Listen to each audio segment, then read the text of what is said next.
that Frogship is doing really well, just really picking their spots. It's one of the things I think characterize them as like the shows they're a young player, but they're not like they're a young player, but they're not a player that just relies on tech skill super hard. I think one of the things they're able to think about like one of the things neutral, really, right? Yes, totally. It separates them from like your average slippy kid, where they really think about the matchup. They really pick their moments. Sure, they can execute it, at the level only a child could, but but that doesn't. But that is married with like just a really solid understanding of the game, and when they're in a good position and when they're in a bad position. Sesh goes for some big cheese. Doesn't believe in himself enough to go right out there and commit, and Frogship nasty nears it. That's going to be game 1 for Frogship. Well, there you go. Okay. So it looks like Ireland's repping pretty hard right now. Repping pretty hard with our one dude. Yeah. Yeah, but the power of that one dude. The power of the one dude. Yeah, Has at least got one game. Has at least got one game. So. Oh, sorry, that appears to... We must have been delayed. That was game 2. So it looks like Frogship took game 1 and game 2.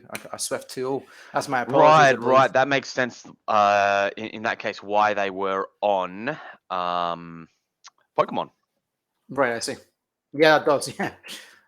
So we must have joined late. So that's apologies. No, we are still continuing to be wrong. Senex took game 1, Frogship took game 2, and we've now got game 3 on Yoshi's. Man, we are doing a superb job here. Apologies to the stream. There's been some technical difficulties behind the scenes that we've been trying to talk through. I think Yoshi's is a great pick in the best 3 against Fox. Like, less space to run away. I find the tech chase just much easier to really nail down. Senex seems to be hitting that pretty well. Oh, I love the down smash. So good. Oh, and really unfortunate from Frogship. Oh, yeah. Frogship just slipping off the stage. They're not able to get that ledge dash a bit too fast. Maybe a bit of nerves. Yeah. Certainly no joke. That's the thing. Fox can even things up so easily. Oh, bit of a panic air dodge there, I think, or maybe just going for a waveland. And both playing this really well, just spacing, patrolling, just making sure that they're really picking their spots before going in. But I mean, the thing with Fox is just get in, get a shine, and that'll get so much started for you. Right. Close that space, get uncomfortably close, right? Oh yeah, don't SD again. I'm sorry, Frogship. And just don't let Sheep pull needles and escape the platforms. Make it hard for them to do what they want to do. Yeah. Now the comeback needs to be on. So Senex with a full stock lead. This is the thing. This is the time that I think Sheep really shines, is being able to just eke out an advantage. Her defensive game is arguably the best in the game with her big shield and big hitboxes, and then best in the game. Yeah, I could see that with that shield. It's really hard to poke that shield. Yeah, I think Sheep's defense is arguably the best in the game. I mean, look, the fact that everyone's so good at the fact the spaces are so good at shine out shield, that does give them a boost as well. But yeah. That's a counter. That's a counter, right? And at what point does the term defense kind of shift into counter, counter attack? What I'm really noticing as well, I'm just going back to speaking just about Frogship and their sort of smart play, is that they're really clinical in terms of their edge guard there. Just grabbing ledge, forcing Sheik to recover on stage, and then punishing the laggy landing. Right, Sheik spends... she must have bad knees or something. She takes age to get up. That's it. All that running around is taking its toll. But it doesn't matter. It looks like Frogship is on winner's stock here, and it's looking like Senex is game to lose. At this stage, it's going to be big. Oh, that was a big net.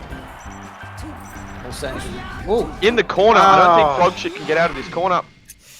So unfortunate. 3 SDs in that game for Frogship. Could be, these things I always think to just with Slippy, it could be lag, you never know. It could be very difficult. But good stuff to Senex moving on in the bracket. I'd love to see more from Frogship. Frogship's going down to losers, not out of the tournament yet. We can still definitely see a little bit more coming from Frogship there. Absolutely. got word as well. I think up next we're going to get we're going to be seeing a little bit of Tony Bomboni on stream, which should be great. It looks like they have managed to, unless they are already progressing on.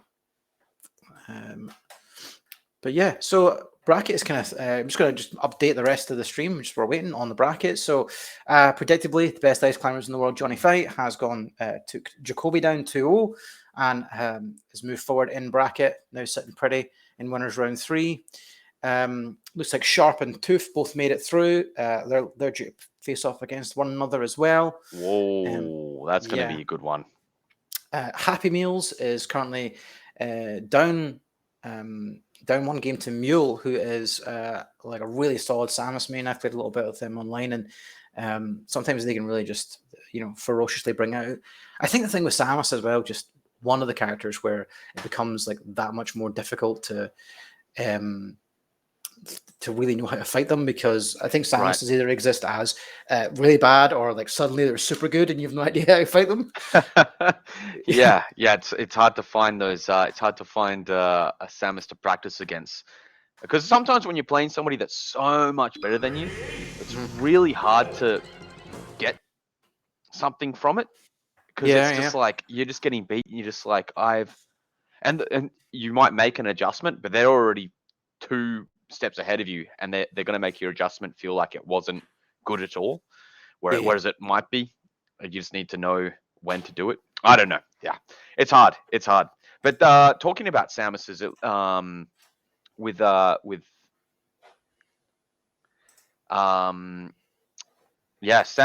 and Sharp. I mean, Tooth and Sharp. That's going to be a hard. You got to be kind of feeling like you got a bad luck of the draw of your Tooth there. So that's meant to be historically a pretty bad matchup. Yeah. But Tooth is a box Samus. I sort of know him fairly well. I say fairly well because we put a set at Super Bowl 3, which I managed to clutch. I'm surprised with that because he's now like super good. So we played again like maybe 6 months ago, and it was like so ridiculous how much better he was. Clearly like a big grinder, does really technical stuff with Samus, makes full use of the box to like maximize wave dash lengths, turnarounds, ekes out everything. So kind of like the way that you approach Peach in a really technical manner, I see that in his play from the way he approaches Samus. So I think if there's any Samus to have a few extra tricks up their sleeve against Peach, it's going to be a Samus player like Tooth. Right. And I suppose it's going to be a really interesting match as well, because if it's a few extra tricks, I view Sharp as a very fundamental based Peach, really fast and does everything. Like their execution is absolutely amazing. But they're not using some of the newest stuff. You don't see Sharp doing some of that new Peach tech that you might see, Polish or something doing. Yep. So it'll be funny to see if that fundamental kind of grasp on the character, how that's going to go against some of this more tricky mix-up heavy movement, trip somebody out with your movement kind of style Samus. That'll be a really interesting match for sure. Yeah, I agree. So, however, that's not what's going to be on next. I believe up next we have Jamie versus Raptori. Raptori, again, nice. Yeah, again, rise of the Puffs in Europe. I think. I think for a little while, there was a sort of brief period of time after Maxi retired and before Solo Battle really got on the scene where I don't think you really saw, and Tech had also kind of retired. You didn't really see a lot of like really high end like puff play, and now there's just so many up and coming puffs. Jamie being one of the premier ones, obviously part of the UK PR, no joke, and which is no joke, and their kind of, I think their kind of performances have just been getting better and better. So it'll be really interesting to see how this all shakes out. A lot of puff. We're all gonna be so good at puff. All of Europe is going to be so good at puff. For sure. Sorry. Actually, that's my bad. I think we're actually going to go to Ty versus Lucertio. Thai versus Lucertio. Okay. Lucertio, maybe. I'm not. Look, I'm not an accent man. I'm just. It's not. Sure you are. You got a heavy accent. Yeah. Sure, but I mean, okay. So we're probably doing. It's Fox Dittos. It's Fox Dittos. So this is going to be quick. This is going to be aggressive. And what I love about Fox Ditto as well is that it's always so different. Foxes can play in such different styles.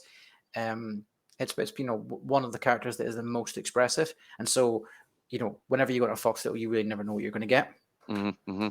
So hopefully we get to see some interesting stuff. I know, like it must be so hard to learn the Fox Ditto as a Fox main. Because if there's just so many different styles and there's so many different options, I imagine it's a really difficult matchup to learn. Because there's always an answer to the answer to the answer to the answer. You know what I'm saying? Yeah, of course. Show Thai. Alrighty. Just trying to find their wee stream here. Not pulling anything up at the moment. Yeah, maybe they're just hand warming or just getting started. But Fox Dittos. I guess, and the other thing is like, when it comes to the Ditto, all of a sudden it's like stage pick. It's all about comfort. That's all about comfort. Where are you comfy? Where'd you get your slippers on? Where'd you kick your feet up?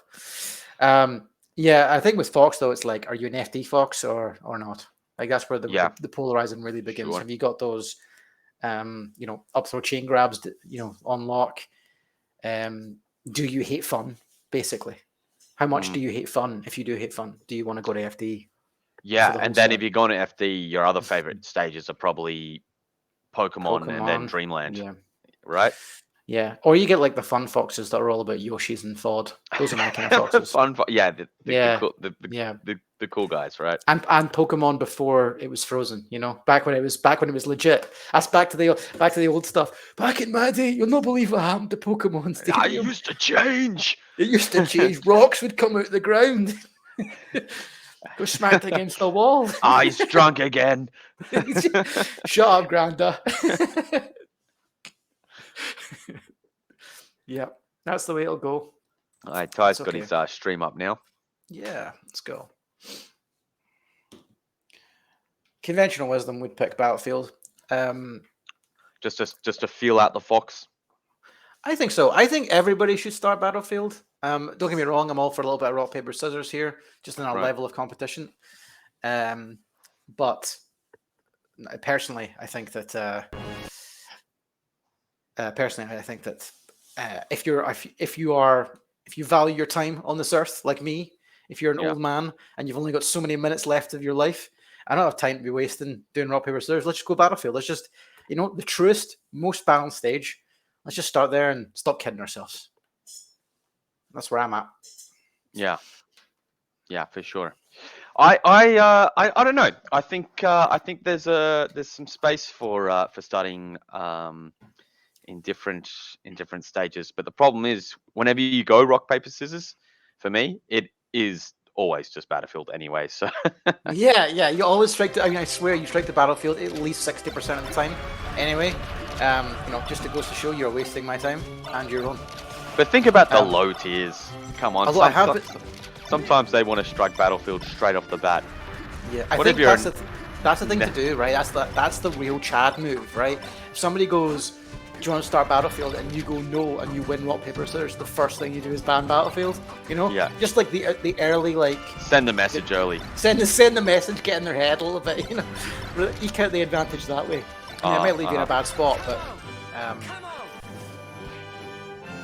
yeah. And we're going to get into it here. Let's say that's the hand warmers done. We're going to get started here. Fantastic. I actually find that Fox Dittos are a lot like Fox Shake. It's all about getting them to Courage Council percent, getting them knocked down, and converting big off of that. That's at least how I see their neutral. That's the path from neutral to punish is scrambling through Courage Council percent. Yeah, I think. Well, the thing is, Shine knocks down so early, so it's like if you're good at your running shines, or if you're good at shine out of shield, or anything to do with shine, it's like you could kind of not worry about crouch counter percent so much because you've got a big laser that doesn't just so much chip damage, you know. Yeah, you got a big laser. I know it's like super. I believe I saw some Twitter interaction about how suboptimal up throw up smash is, but I believe that is discounting the mental damage that particular low percent combo does. I hate getting up throw and up smash. God, I swear I grind my teeth every time. I'm gonna be like just gums and nothing else by the time I hit 40 because of it. It's so rage induced. And why does it always work? Why does it sound like I'm getting hit by a truck? Yeah, and it like knocks down too, which is really irritating. Yeah. But I think it's one of these things that like it's the identification of like what kind of fox you are. If you're a fox that up throw up smashes, you know, you're probably not, you know, you're not interested in being super optimal. You're more interested in, you know, putting a little bit of sauce on things and right. Really forcing sending a message. Send a message, yeah. I will do this suboptimal, really hard sounding combo. How's that for your eardrums? Yeah. Wow, I think Lucretio is quite a still fox. Like, yeah. Whenever there's a moment, sometimes foxes when they're waiting will just dash dance for no reason. But it looks like Lucretio is kind of like happy just standing still and like standing there menacingly. You know what I mean? Yeah. I actually think it's like a really it's like quietly become a good option. Like when dash dancing becomes the default with like dash dancing without purpose, that's when things can get really like. That's when I think, you know, your ability to know how to get in and how to space properly can kind of go away because you're on autopilot all the time. If you're really thinking about exactly where you're standing, you know, you can build in dash dancing off that. So exactly, yeah, because now I'm out of range. Oh, I'm going to edge my way into range and then back out, or like, will I be in that place that's going to bait something out, or am I going full in? Yeah, exactly. Absolutely. I do think like unconventional like movement options like that can like offer like really interesting like reactions from your opponent when they don't know how to deal with it. Like one of the things that I really enjoy doing, especially against Fox, is what a catch with a down air. One of the things I really enjoy doing when I'm playing Fox as Sheik is I just do like the slow walk towards them. You know? Yeah. Well, not a slow walk, but like not a dash, just a walk. Because Sheik kind of goes into a wee trot, and it's like a fairly decent speed. And before they know what's happening, they've got an F tilt hitting them in the face. You know, because they're just like, oh no. But yeah, so I think that like that's a really good spot. And Lucretio managed to back up. You know, back up their great space in there with some really solid punishes and edge guards. And Ty's going to really need to bring this back strong. But Fox Dittles, anything can happen. Absolutely. I feel like when there's a disparity between two player skills, like Fox Dittles are like sometimes you get like washed, but sometimes that you know it'll get you the biggest chance to stage a comeback and really adapt to the game. You know? Or sometimes it's like you can be the same skill as somebody, and it's just like, oh, what a shy catch! Very nice, Ty. It gets to a point where it's like, hey, I can pull out a 4-stock on you, and it's just going to happen just because our punishers are so sick. Absolutely.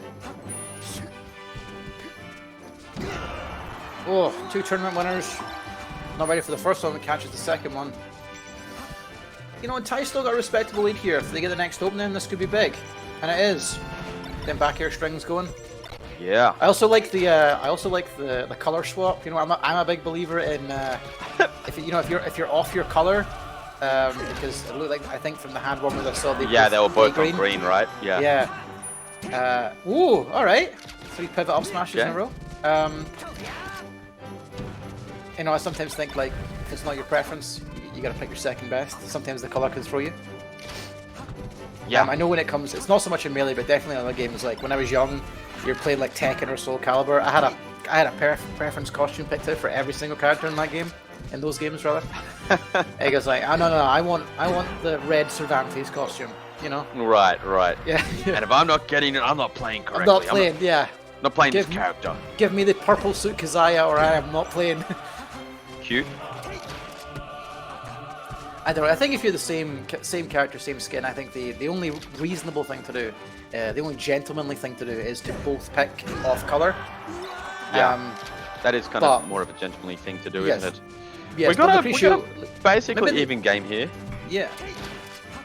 I kind of wonder if Lucrecio, maybe they rock paper scissors for or something, or maybe Lucrecio's just he's just like badass like that. He's like, I'm keeping it. I don't care.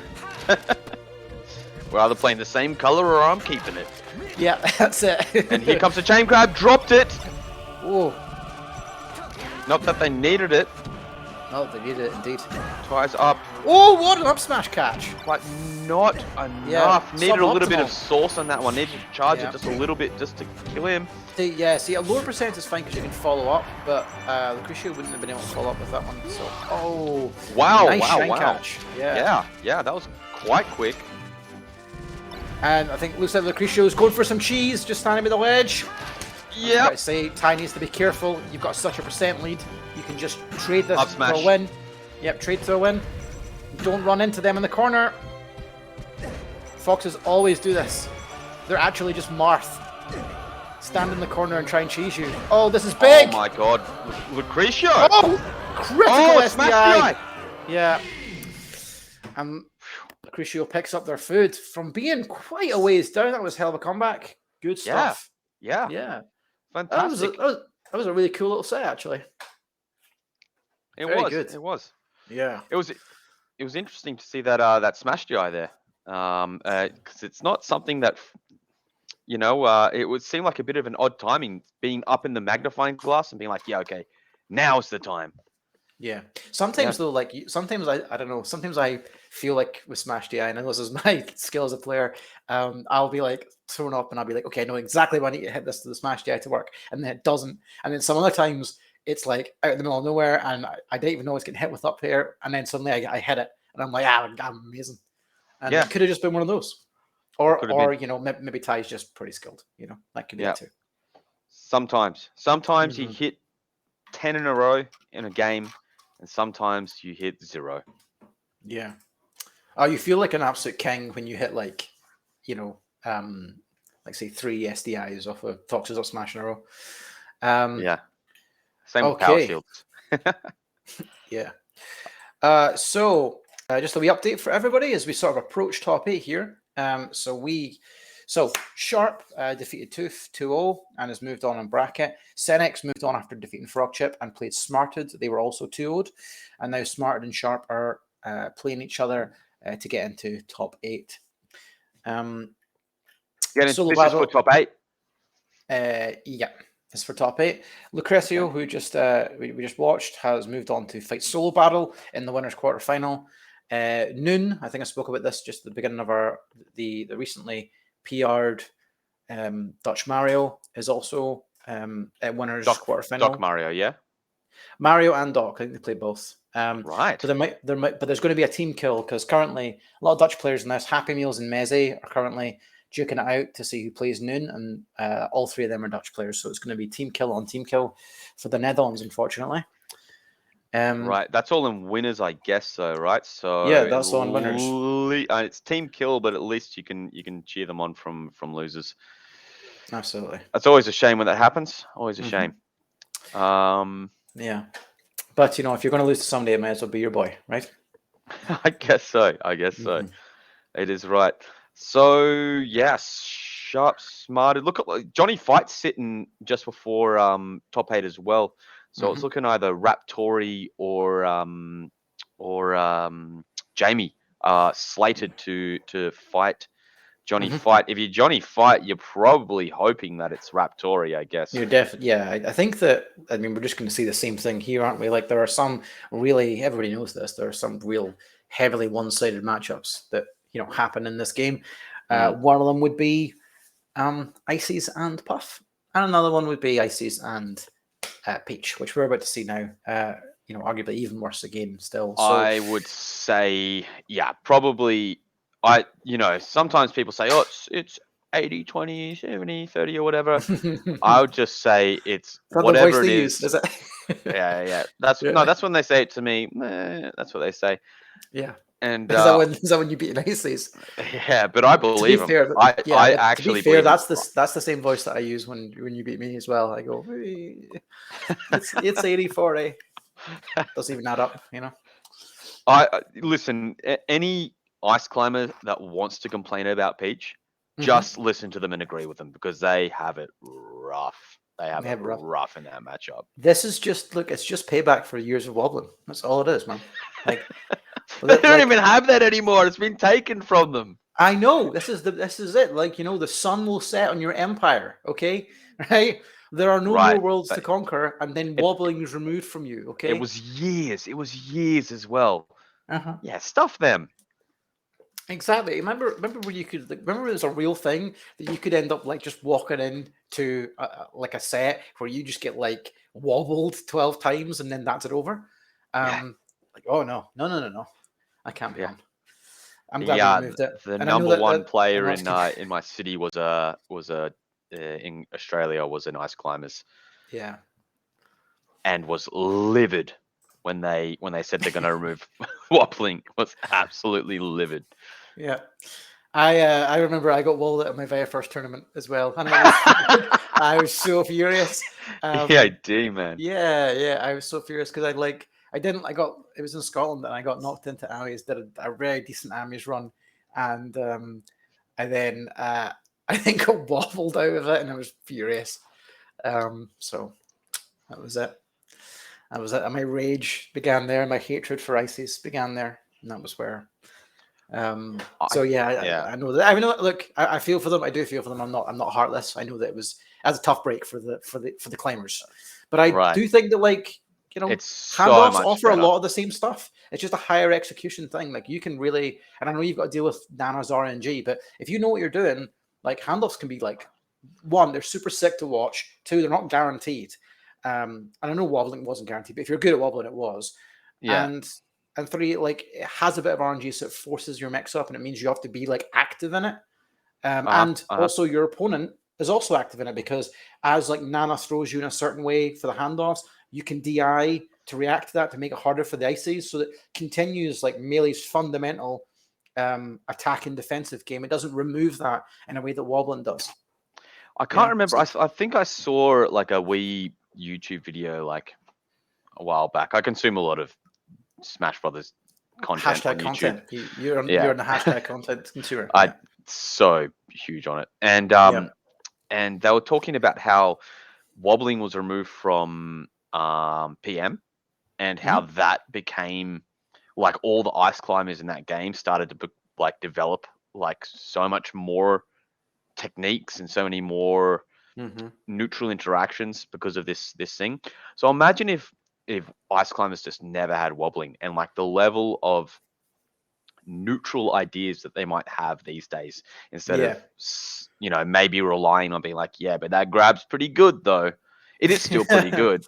Like that with the handoffs and everything, but there's got to be some other ideas that could have been developed over the years. Sure. Here we go. We're going into game one. Yeah. I mean, I kind of feel like you can have all the neutral ideas in the world. Shut up!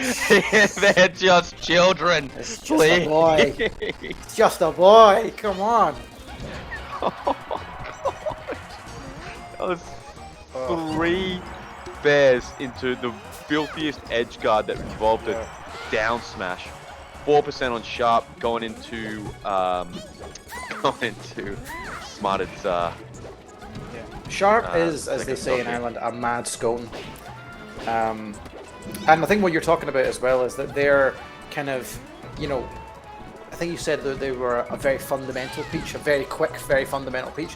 That's going to make them just absolutely lethal against the Ice Climbers. Not trying anything too fancy, just exploiting just better charactering them. Yeah. Essentially. Yeah, that's it. Yeah, knowing these are the fundamentals that beat your character, and I can do them fast. And I think what we were speaking about just before this match started was, you can have all the cool, crazy, new neutral ideas in the world, but you're still fighting a massive uphill battle against Peach as Ices. Right. Every single move that Peach throws out separates you. As Ices, you want to remain grounded for the most part, right? So you can get Smarter have the handoffs. Looks like it. Oh, okay. Throw more of them. Top. Yeah. It's whether or not they can do it from like 0. That's where you really see the difference. Right, and it's whether you can even catch Peach on the ground, and it looks like Sharp so is refusing to land. Yeah, why don't you just float all the time so you can't be grabbed, you know? That's definitely the way to go. I mean, this is how I play the Ices matchup as well, as Shake. I just go like, I'm just going to jump around, stay on platforms, and make sure they're nowhere near me at all times, make this really miserable. But... Yeah, you've got to grind out the secret of camping, I think. And I don't think it's even camping, it's just playing, it's just forcing a particular interaction, right? Yeah. So many of Icy's moves on the ground as well are like crouch cancelable, and I think that you know, that's again part of what like really makes Peach thrive, is like she's able to crouch cancel a move and just throw out a down smash. Sharp able to get a spot dodge out on time after punishing Nana. Oh, this is looking rough for Smarted here. Really, really rough. I mean, you don't want to be like, what can you do? But sometimes I feel like it's sad that ICs have wobbling removed, but like this would be one of the things that like. I mean, how many grabs did Smarted get in that game? 1? 2, maybe 2. Maybe 2? Definitely. I thought 1 or 2. I don't think more than that. Right. You know, so it doesn't matter if you've got wobbling. Yeah. And how quickly did Nana die in each stock? That's the other thing as well. So, I mean, also you can't feel bad. Sharp is amazing. Like, Sharp is the go-to training partner for a lot of people that when they want to train against Peach before they go overseas or whatever. So, you know, or they fight Treff. Yeah, I mean, I don't think many people would question that Sharp's the second best Peach in Europe. Right. You know, there are arguments for there are arguments, a few others, but not certain stuff. Yeah, but if you want to talk about recent results and just how consistently they show up, and my definite Irish bias, you know. Oh, that was kind of dangerous, but got away with it. Landed right in front of the ice climbs there, and the spacing on these down airs. Like, hey, try to approach. You can't approach, but I'm not going to land close enough for you to grab. What are you going to do about it? Nothing. It's a nice snag, but Peach just lives forever. Here's a chance. There we go, Smarted. Okay. Much closer this time. Keeping it on the board. Yeah. I mean, what do you do? Because what I think is happening here a lot is that Sharp is really forcing the Ices to approach and then taking advantage of their approaches. What do you do if an Ices tries to camp you out? You just let them do it? Yeah, they've got the ice blocks, I guess, but you can just, if you can find a platform. I mean, the obvious ban here is FD, right? Oh, got a stitch on the table. Yeah. Quite happy to just hold on to that. Yeah. Smarted could cute. Could even this up with a grab here. I mean, that could be worse. Sometimes when you come down with a fresh stock and your opponent's sitting with a stitch in your hand, it's like, it's one of the scariest things in Melee. You just go, this is, I guess I'm dead. Yeah. How do you like to play that? You know, if you come down, if your opponent's got a stitch and you've got a fresh stock, how do you play that normally? I cry, because that means I'm playing Peach Ditto. How did you play Peach Ditto right now? Yeah. That's, it's not fun. Oh, Smart gets another grab. This could be, the Nana RNG. Yeah. Not this is actually, look, this is dead even right now, and it's such a different game to game 1. Absolutely. Smart has come on with a something different. Oh, Nana saves him. Woohoo! Sharp, Smart pulls ahead of Sharp. Get Smarted. Here we go. Yep. And I guess, I mean, what you want to tack on any percent so that your handoff's next stock, if you even need the next stock, will go off. But Sharp reduced to down smashing on a platform. I think Sharp is getting nervous. Yeah. I mean, this is what happens when you stomp so hard game 1. You really crush it game 1. you probably go, well, this is in the bag. And then when Smarted answers back like that, it can shake you. But Bro, we have changed our tune entirely. The first game, it was just like, well, it's so bad, and and then Smarted shut us up.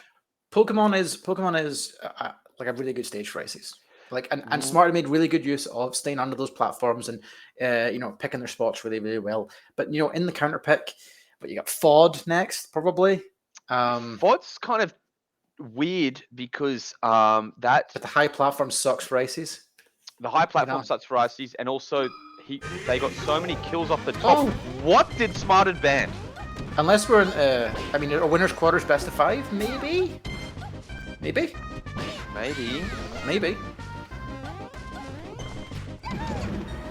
Yeah. I'm sure we'll soon find out. Well, but this, you want to talk about a stage that sucks for ICs and is good for Peach? Yeah, absolutely. Again, like, what was it? Two of Smarted's kills last game were off the top. So, yeah. This having the highest roof, and not only by a little bit, like the highest roof by a lot, it's gonna be the game changer. It just means that you got to rely a little bit more on that RNG coming from Nano. What was that, Brogan? I don't know. What have I just seen? That was crazy. There was I was sure there was a trade there, but and I don't know 100%, but I'm fairly sure that can be meteor cancelled. Like can they get the Nana? No. They're down there. So well. Oh, watch out for them big hitboxes. Nana trying to do a best impression of a moonwalk, not working out for her and taking a little bit of damage. And I think Smart is just playing this so well of like up until this point just really like commanding center stage, and it's forced like Sharp was quite happy to fight out of the corner for a while until they ended up losing that first stock and going behind, and it was only since they managed to retake center stage that this has really spun back around in their favor. And this is that clinical stuff we were talking about before. Sharp very happy to throw turn up nair, throw turn up nair, throw turn up nair 6 times in a row. And called the roll in. Not worry about doing anything fancy, straight off the top. All right, we got ourselves a set. We have ourselves a set. 4 top 8 in a matchup that is probably the worst, one of the worst matchups out of any of the quote unquote. How viable is? I don't know how viable ICs are, but it's not easy out here. It isn't. I'm sure it isn't. And one of the things that I think gets to me is see when you well, there's a couple of things. First of all, how much ICs practice versus how much has Sharp had versus how much Peach practice has Smarted had. Right. And also, Smarted studied this matchup. Yeah, just being an absolutely. IC's main, right? Because you can rest on your laurels as the better character to a degree, and I think that's one of the things that it always gets me with down here, with low tiers. Like you be playing online and suddenly you'll get smacked by a Game & Watch, and you'll be like, I don't know how to fight this, and you best know that a Game & Watch knows how to fight, a Marth or a sheep or a fox, Right.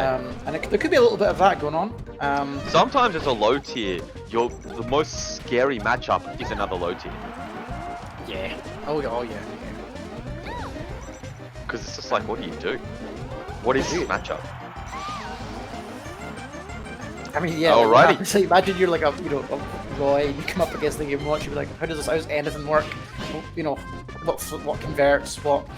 How do you edge guard? Nothing makes sense. Smarted! That would have been so sick if he'd got the regrab. Smarted's doing the chew that shield as well, where he'll have Sopo have a fat shield and Nana have a light shield. So this could be big. This could be really big. Nana saves the day! Oh! Sharp lives! Oh, we've got a nail biter. Oh my god, Get Smarted. out of here! Who said Johnny Fight's the best ice climbers in the world? Oh, Who this said guy that? He's committed. That was crazy. That was crazy. Get this guy a doctor. God. That was mad. A win on Dreamland? I know. That is super insane. Actually, I still don't know, are we best of 5 or we best of 3 still? Because I don't know, did that mean Smart just took the set, or we got another? Well, it'd be so insane for Smarter not to ban Dreamland, right? Like it'd have to be best of 5. Does it say on Smash GG? Let's see. I think it's a best of 3. Yeah, it's a best of 3. Smarted takes down Sharp and moves on to top 8. That's crazy. That's totally nuts. Wow. So we're probably going to have 2 Ice Climbers in top 8. I mean, if Johnny Fight, the best Ices in the world, the best Ices and the second best Ices in the world going into top 8, how's that? Actually, can I just say, Smarted is my new favorite Ices. That was so cool. That up B, even though it didn't connect, that up B was absolutely cheeky. nuts. You was cheeky. You haven't got. I've been done by that a few times. I've been killed by that. You can actually get killed by that. Definitely. But like as Icy's trading with Peach in like last stock of as an edge guard when they are floating high back, like that's crazy to me. That's good. And like Sharp was trying to get all the way to the other side of the stage, and Smarter was like, nah, I'll tack on a little bit extra. I'll be honest. There was no way I saw that coming after game 1. But good stuff to Smarted. We have to move on now. I don't think that'll be Noon versus. Go on. Yeah, sorry. Noon versus Messi is up next. The Dutch team kill. And I think that we are going to see more of Sharp. I would be very surprised if they don't tear their way through losers. Yeah, well, I mean, yeah, Sharp's probably. I'd be very surprised if Sharp's still not making top 8 here, but I guess time will tell. In the meantime, I can't find Noon versus Messi. Are we in losers round? Which? We're still in winners. We're still winners quarters. This is winners quarters for top 8. Yeah. So Messi took down Happy Meals to move on, and Noon is waiting for them. And I believe we are actually straight into game 1. So, I mean, we are Mario versus Marth. Now, you've got a little bit of Mario in your back pocket from your casual days, you were saying. Yeah, a little bit. And I've been paying attention to a few of the docs as well. But I mean, who do you prefer, Doc or Mario against Marth? Oh, what a tech! Wow. I mean, Doc Mario for every single matchup ever. Doc Mario's just the better character. I don't know, like, I think you could, I mean, like, I think that Marth can really oppress Doc with Doc's lack of speed, you know? That extra movement that standard Mario gets can be really helpful. Plus, it does. Cape, slightly better recovery. I guess it's down. Some people think that the fireball's better. I don't, but if you can work with it, I mean, it goes at a different angle. The pills are really heavy and they drop. They do, but they also do like what 8% or something, like big. Yeah. But if you're not worried about using them for a damage builder, and you're more worried about using them for that's unfortunate Noon. If you're using it as an edge guard tool, the fireball can come in handy a little bit more than the pill, I think. Again, I don't know this matchup specifically. This is my least favorite matchup as the Mario main, and I used to play Ganon whenever I found out I was playing a Marth. Ah, right. Okay, gotcha. See, for me, I'll tell you something. I honestly love watching Mario and hate playing like any Mario brother. It's just so annoying. Man, yeah. It's like I love to see it because I can see how annoying it is for the other person, and like I think Mario more than almost any other character, Mario Brothers, like includes Luigi, just like it makes like the frustration so naked. As you can see, like it's plain what they're doing. And how like kind of they're relying on this like semi-jank, and especially with Luigi, and I think that's just but they're doing it anyway. But when you have a really good, like a non-low level, like a really decent player that's a Mario main, it's a little bit of magic. I think it's just you know, they've got to be a little bit special too. Like you got to play a low tier, right? Grab the edge, buddy! Whoa, that was the fastest Marth killer I've ever seen. That was cool. Yeah. I think you're behind, man.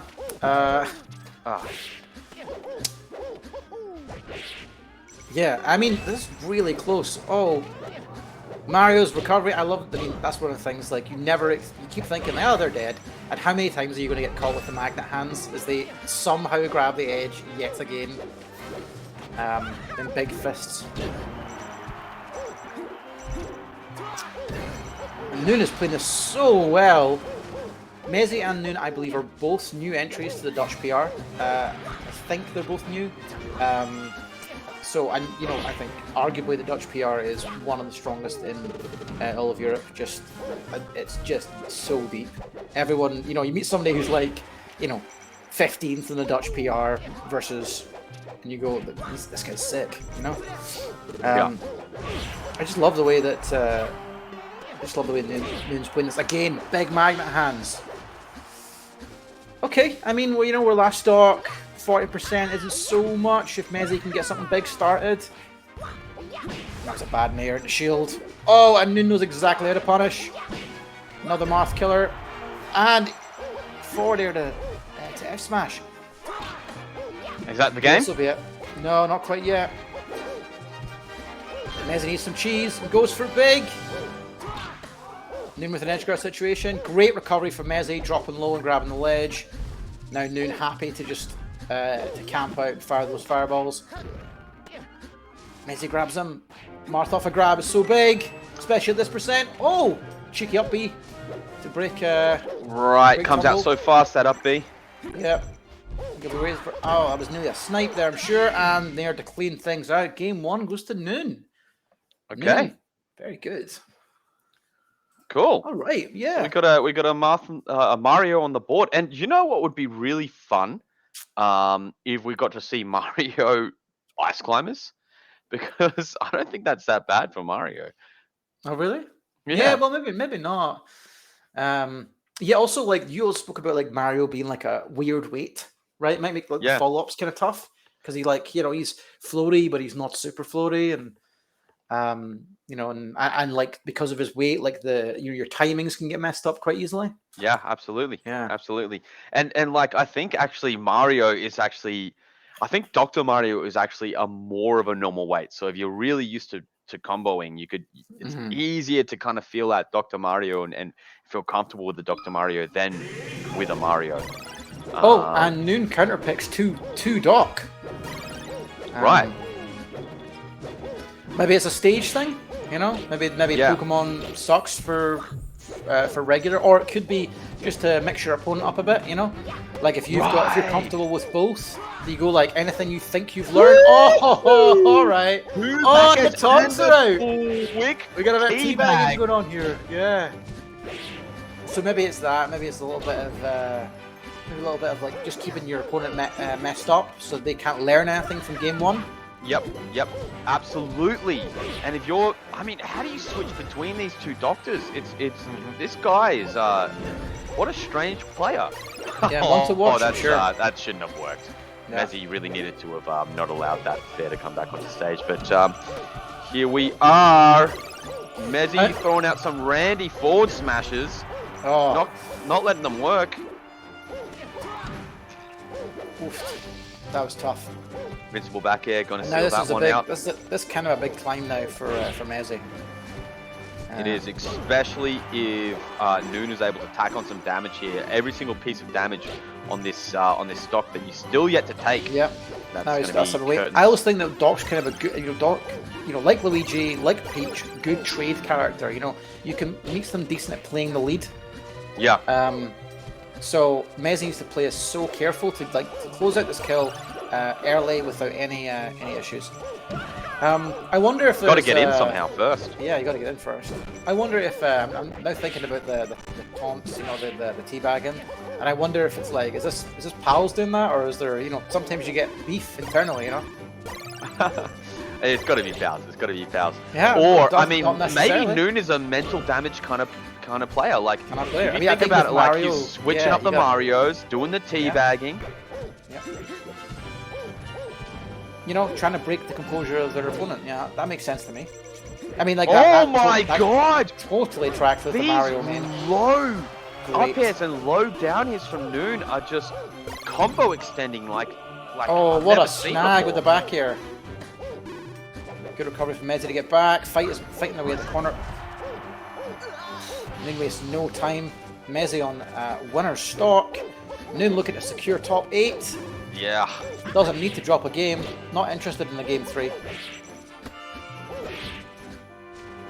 Happy to keep the space. Although Messi playing a little bit more rushdown at the moment, able to find the way into Dr. Mario's space and kind of trapping Noon on some platforms here. Yep. I mean, this game has come down to who's kept each other in the corner. And Noon is in the corner well and truly. Messi playing this stock clinically. Doc's dash attack is nonsense, I tell you right now. It's nonsense. It's the best when somebody takes in place because it goes in. No, Messi still got a leash on life. This has to be a stock now. This has to be cleaned up, and then now you got one shot. Oh no! Grab that ledge. Still isn't terrible. Get the wedge.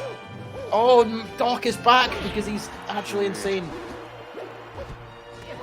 Those first two pills were absolutely unnecessary. Oh! They disappeared before they even hit the stage. Doesn't matter to Noon. How is this Doctor still alive? 170, 185 off the side. And Messi definitely had a crouch counter percentage and really looking like a stray hit. Could lead to a really dangerous combo. Oh man, and Messi playing this so well. Brought it all the way back to dead even. Do not get greedy here.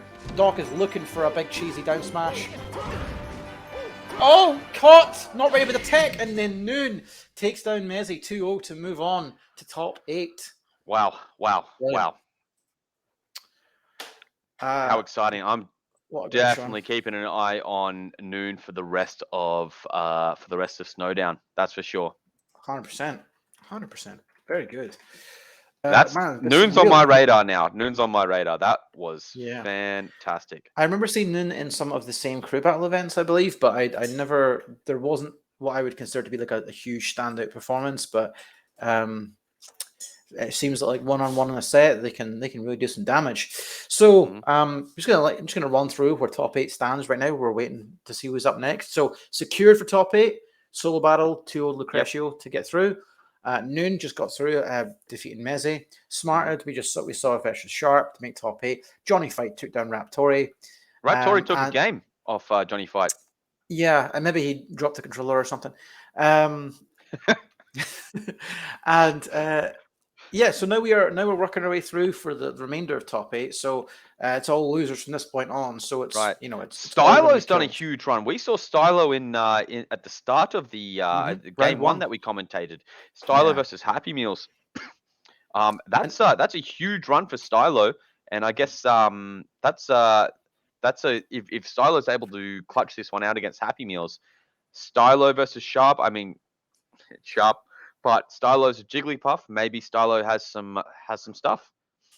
Yeah, and it's going to be Stylo versus Happy Meals that we're going to be looking at right next. So, so that will be great, and that's going to be Fox Puff again. And I'm sure that after going down to a team kill, Happy Meals doesn't want to be losing to Messi. Doesn't want to be the one that doesn't want to be the first Dutch player to go out. So. And I actually love watching Happy Meals. He's such a creative fox. Clearly just having tons of fun with the game every time he plays it. So real joy to watch. And Stylo, as we saw in the set, the first set of our block here, likes to put a little bit of sauce on things. Likes to keep things entertaining as well and play for the crowd a little bit. What you're saying is there's going to be a saucy match. I think so. I think there could be some sauce. Don't know for sure, but. I'd say while we're talking a bracket and we're waiting for this game to start up here, we've also got your boy sitting in losers round 4 with alongside Stylo, Frogchip. He's made it all the way through, which is really cool. Had no doubt. I mean, like I said, the boys cracked. So. He's up against Vino, and that's going to be no joke. But he took down Ty, who we saw earlier as well. So I think that, I just think this is only the start of his showings, and clearly a grinder, clearly got a lot of potential, and will be, it'll only be the start of, because they're so young. If they stick with the game, somebody who's this good at just 16. How good are they by the time they're 18? Yeah. If they stick with it. Yeah. Yeah, so that should be pretty interesting. Kind of another person from your region, a Lewiness kind of rise, I guess, could happen. Yeah. Where you get a really young player that just starts taking people go, oh, who's that Lewin guy? Maybe we're going to also start hearing who's that Frog Chip guy. Yeah, I think there's a little bit of that sort of starting already, but yeah, I hope we get more of this. I really love as much as I was being curmudgeonly about it earlier. I love the new blood and the new players that come into this scene. Yeah, it's what keeps it alive, right? Right. It looks. I'm hoping. So sometimes my my little stream's been falling a little bit behind, but it looks like it's going to play ball this one. So fingers crossed, eh? Having a few technical issues, but aside from the life of online events and online commentating, Styler versus Happy Meals, we've got a little bit of sauce.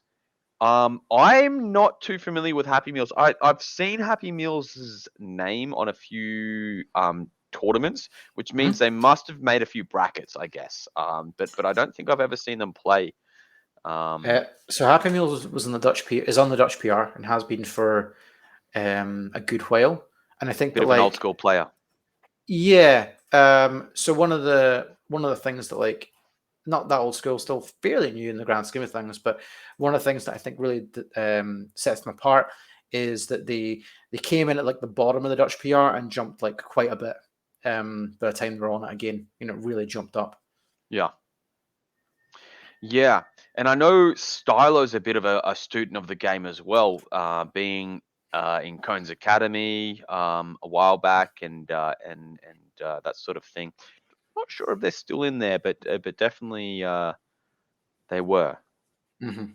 I mean, this is the thing, is that I think that the most interesting Fox Puff matchups are when the Fox is willing to go for something crazy, because Puff is so they're playing their game, they want to keep things difficult for the Fox and force these really tough and unusual approaches, and that actually is the kind of that's the kind of area that I think Happy Meals will thrive in. Unconventional approaches, unconventional punishes, keeping things difficult for Stylo. And it'll be on Stylo to really adapt to that. And I think probably play more aggressive will give them more success, because, Happy Meals kind of running away with game one here. I will say that it was a decent edge guard. And yeah, Puff Fox, it's this is not over. This could all turn around. Oh, caught with a big up tilt in place. Stylo. Could this be a dead Fox? Might be. No, lets him back to ledge.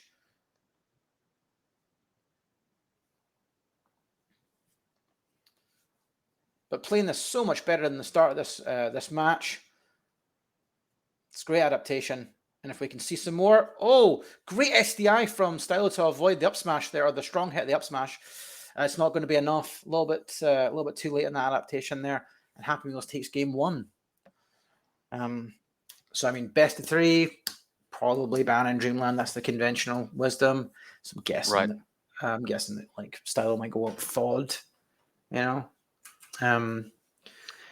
FOD seems like the smart pick. I mean, maybe Yoshi. Sometimes you got a Yoshi's Puff. Maybe Yoshi sometimes. Yeah. They die so you die so soon. You die so quickly. I don't know if that's quite. But sometimes it's just about your comfort. Sometimes it's about what you feel like. Some foxes like Dreamland. Some foxes don't want to even ban Dreamland anymore. Yeah. Going straight back. Straight back to Battlefield. Yeah, it's where you want to be. There is very good arguments that apart from Dreamland, this is Puff's best stage.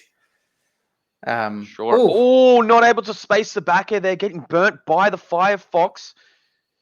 And it looks like Stylo's in the corner, but Happy Meal's giving the stage back to them, deciding to shoot some lasers. Bit of an odd decision, but able to weave back into the other side of the stage. He's throwing himself off the left side, bro. He doesn't need it. See, these are the kind of crazy options I told you that he goes for.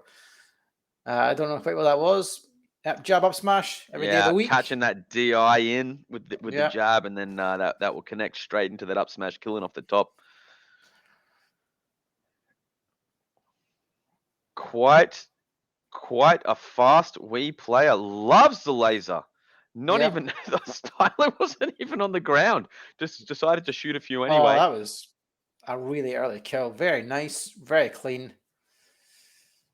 Styler looking for some cheese, just hoping that her Fox runs into their arms. I felt Scotland's like last hope in this tournament, I think. Oh, Styler's Happy kind Meal's. of been in the corner this entire game, to tell the truth, bro. I mean, this needs to be a big swing. Big swing.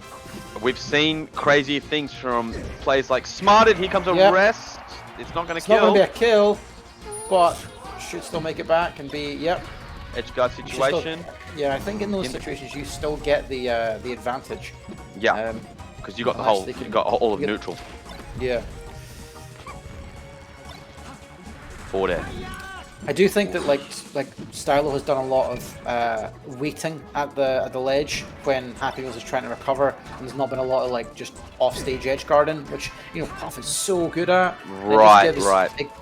It gives Happy Meals so much respect, and of course if Fox gets the ledge, he's so good off of it that it just lets him get like this situation should have gone straight off. Maybe, but there, I mean, Stylo's now on 87%, so you're risking getting burnt by the Firefox and that leading into an up air for a huge Sakurai combo there. So maybe Stylo's trying to play a little bit safe. I do agree with you though. Stylo at earlier percentages should definitely have been going off stage to try to trade or not trade at all and just seal it out early. I think even if you don't trade, I mean that's good stuff to Happy Meals. I think even if you don't trade, then you've got the you've got that thing of if you go off with the Puff, then if a Puff comes off at you and you're trying to recover, it can make you second guess your recovery and work around them. So like suddenly going to dropping lower than you normally would, or you're trying to mix up the timing. Going higher, which can like lead like you take a high up B angle to try and go up and then fade back to ledge, and it can give the Puff more time to recover. If you just stand at the wedge, then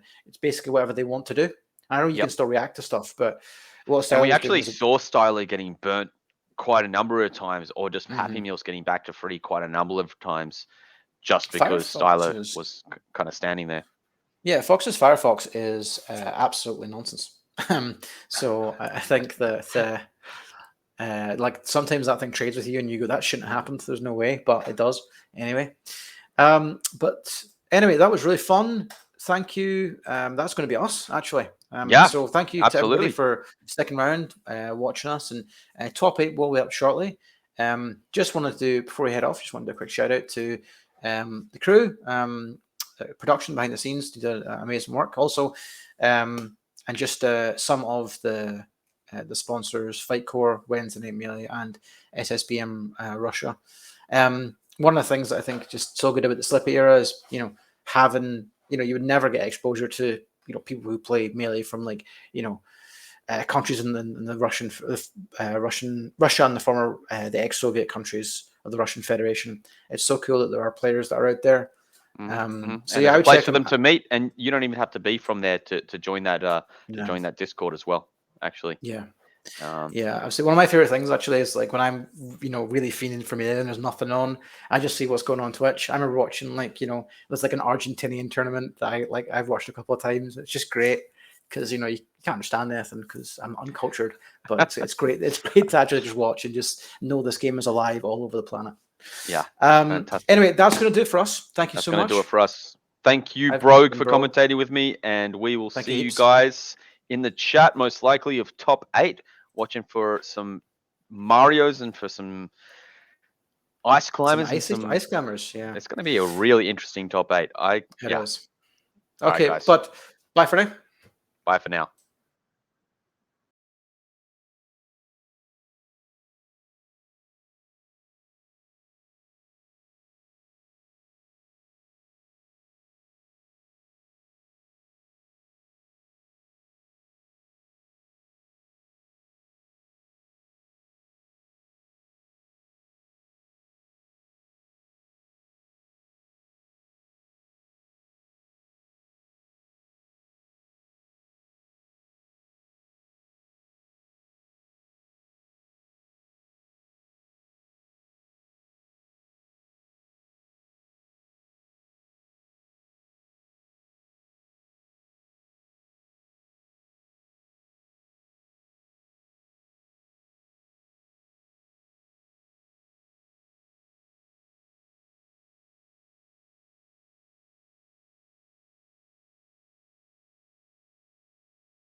All right. Well, if we are indeed live, welcome back, everyone, to the Winter Snowdown Top 8.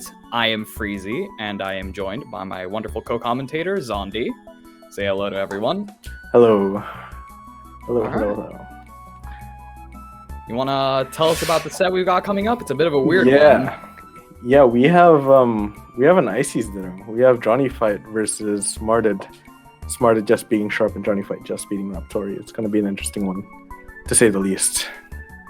Some very notable players, actually. You know, taking off some pretty good names there to make it into top 8.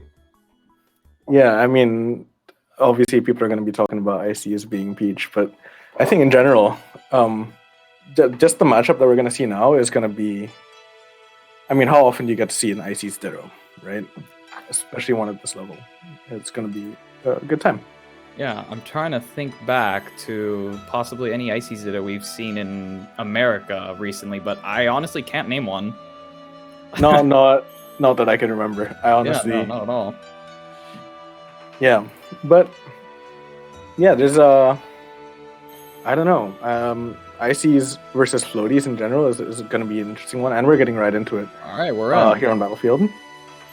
I believe Johnny Fight is going to be the white and purple one, and Smarted is going to be the blue and orange, I guess it is, and that's going to be a young early Gimp there. What just happened? My this game is goodness. already out of control. Yeah, it's going to be a little bit difficult for us to keep up here, but it does look like Johnny Fight is separated Smarted here, and he is off stage.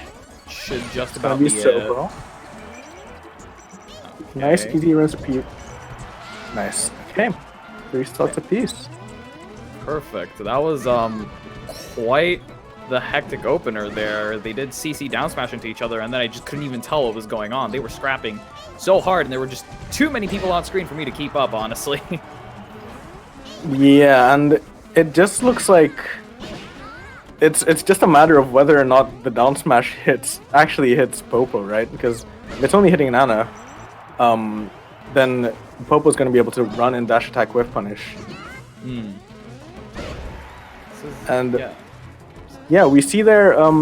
I think Johnny Fighter was getting a grab and really going for back throw, and I think back throw in this matchup is actually supposedly is meant to be really good because it makes you invincible and it separates climbers. So we're going to see both players, as much as possible, going to be looking for grab. Yeah, this is, I must say, I still am quite perplexed at the fact that grab is the main thing you're looking for in this matchup, but if it works, you know? It must just be really hard even for the players to catch up here. But yeah, this is really confusing, honestly. This is quite interesting. Okay, we have a Sopo handoff. This could very well be a stock, not quite, not finishing it. Finds a jab down smash, down smash, yep. Yeah. Oh, missing the rinse repeat on the edge guard. Hmm. And yeah, even with Sopo, you could see their Smarted went right for the back throw. Johnny Fight does clean it up though. There we go. It's Sopo versus dual climbers. This is where it gets really bad for the player with Sopo. You get a really easy handoff. Still a bit of RNG there, and I don't know if it's possible in this matchup for Popo to follow up off of a Nana up throw at that percent at least, because yeah, you can see there Johnny Fight did drop it a little bit. Johnny Fight in the corner getting CC down smashed. Okay. Nice air dodge. Yeah. And saves Nana.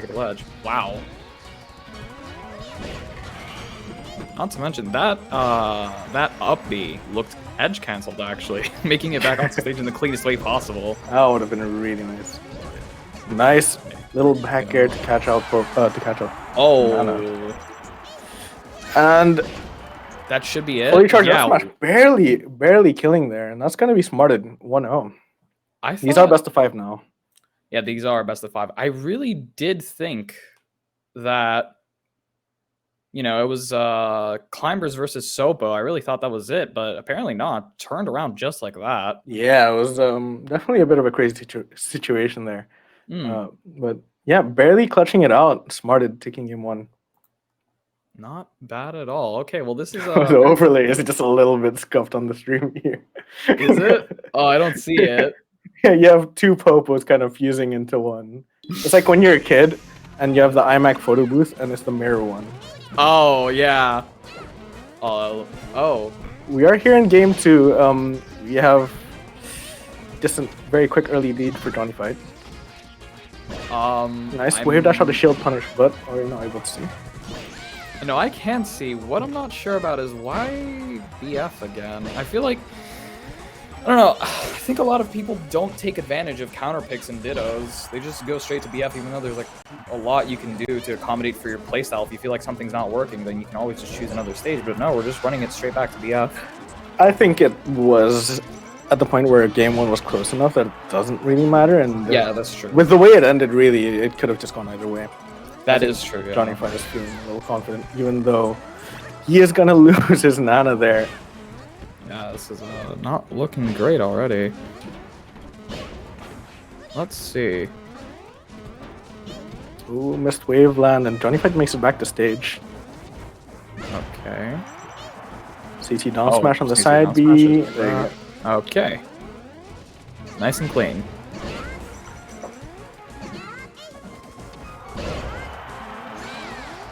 Oh, finds Nice. a down smashing. Oh, wow. Yeah. Separating both climbers just like that. Like, dang. Nice big charge up smash. There you go. That's a nice big stock lead for Johnny Fight now. This, and it looks like this isn't like Fox or Sheik dittos. Oh, that was unfortunate. Yeah. Just a little bit too low, I think, for Nana to be able to get the good up B. And Yeah, these dittos are weird, honestly. Like I said, this isn't also like Fox and Sheik dittos where having a stock and percent lead doesn't really mean much if the other player gets the right punish. This is if you get a percent lead or a stock lead in this matchup, it looks pretty rough to try and come back from. Definitely in floaty dittos, it can be that way, and it does seem like Johnny Fight is really running away with it. Just being able to dispose of Nana really, really well, I think. And Yeah, once you're playing against Sopo, it seems like a really rough matchup. Oh, that should be it, just about. Oh, I wanted to see a bit of a Sopo ditto, but slowly chipping away at Johnny Fight's lead. Let's see if Smart can make it back and increase his lead to 2 games. I'm not sure if single Sopo is gonna be able to do this, but I don't know, back throw's pretty good. You see that? I mean, yeah. Yeah, it's gonna be an easy back air to clean it up, I think. Oh, misses the back Not as air. easy as I thought. Yeah. It's no Sheik backer, apparently. Clearly not, and yeah, I mean, you see there, just back throw alone just killed. Okay, never mind. Back throw alone killed Nana, but yeah, just a little bit of nerves, maybe. Just don't know. It's yeah. The question is, will we see another stage? I'm really hoping we do. I think after that game 2, I would definitely be thinking about, all right, where am I getting opened up here? There. Yeah, there you go. Pokemon Stadium. As far as the implications for this matchup, I couldn't tell you, but it seems like maybe Smart is feeling a little bit more comfortable here. Already losing Nana, though. Yeah, I'm trying to figure out what the point of the PS pick is, because top platform I don't think was an issue. So... It might just be like wanting to play more on the ground in general. And Smart is just walking up and up smash, and that's... Again? Oh! Getting hit by the Nana hitbox. Okay, makes it back to ledge. Perfect. Finds 2 down smashes. We're going to find a third one. No, not quite. Yeah, and like I said right at the start of the set, back throw is just basically everything in this matchup, it looks like. All they're doing is grabbing and back throwing, and they're just... The other player can't do anything about it. It's actually crazy to see. I'm assuming it has something to do with separating the climbers like that pretty easily. Oh, no, for sure it is. And Yeah. I think it also does have some invincibility on it, Okay, good, good. as well as being like a quick throw. But it just seems to be everything that they're looking for. Instead, like even opting for that, obviously when you have 2 climbers, you kind of use add-ons. But Yeah. yeah. Okay, now we're gonna get neutral B wars, but it's not gonna quite work out. Yeah, Smarted just not really able to go through the little bit of a decent wall that Johnny had been trying to set up, I think. Yeah, desync walls do seem to be quite important. Smarter just couldn't keep up with it, but got both climbers back now. So, maybe. Oh, finds a very nice down smash off of that side B. Ooh, nice little down B there from Nana. Just barely managing to just put a hitbox out instead of getting down smashed. Oh, that was unfortunate. Neutral B hit the wall and didn't quite do anything there. Just slight misspacings on these down smashes. They're paying a lot for it. Both players. Yeah, this matchup seems rough, honestly.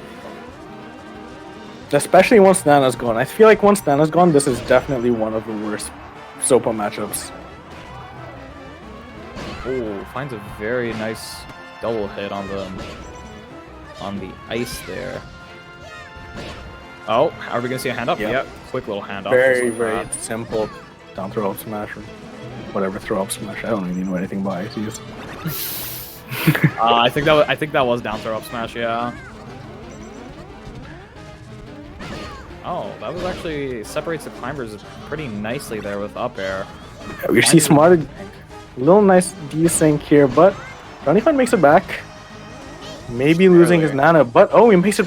Yep. That was a little bit rough. Johnny Fight does have the lead though, so this might not be all too bad for him. We'll have to see. Should be able to close this out though. Yeah, just like that, covering all options there. ICs really gets to do that. It's just like in dubs. Just covering all the options. Let's see. This is actually quite close. Oh, Johnny Fight doing a really good job sending Smarted's Nana off stage, and Smarted trying to run in and cover, and Johnny Fight just covers it slightly better. Wow, that sucked.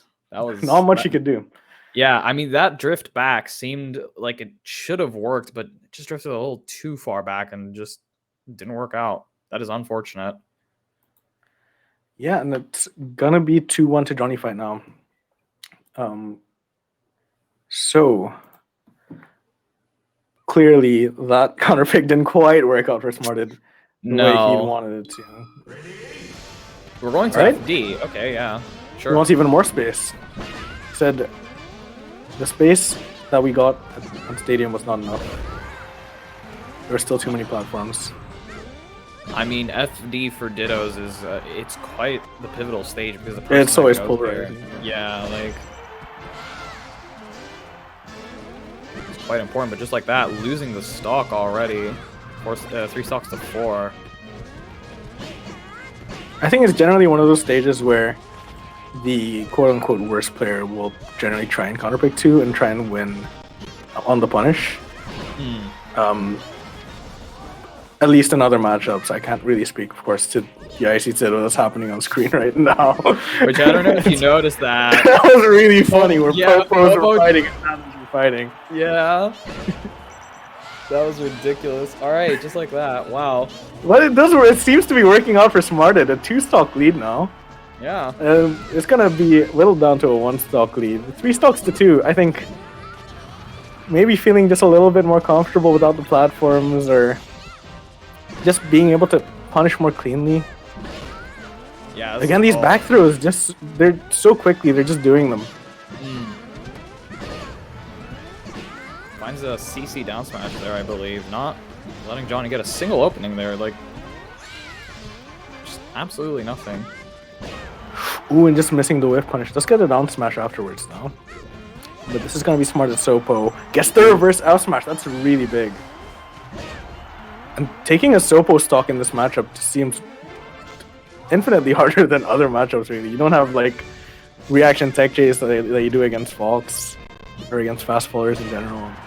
Yeah, this is just rough. Oh, slowly edging towards the ledge. Doesn't manage to... Okay, never mind. Nice CC down smash. Yeah, Smartest, I think, is finding a lot of these CC down smashes on Johnny Fights. Just wave dash in jabs. Just trying to call out a wave dash in, but Smart is just too ready for it.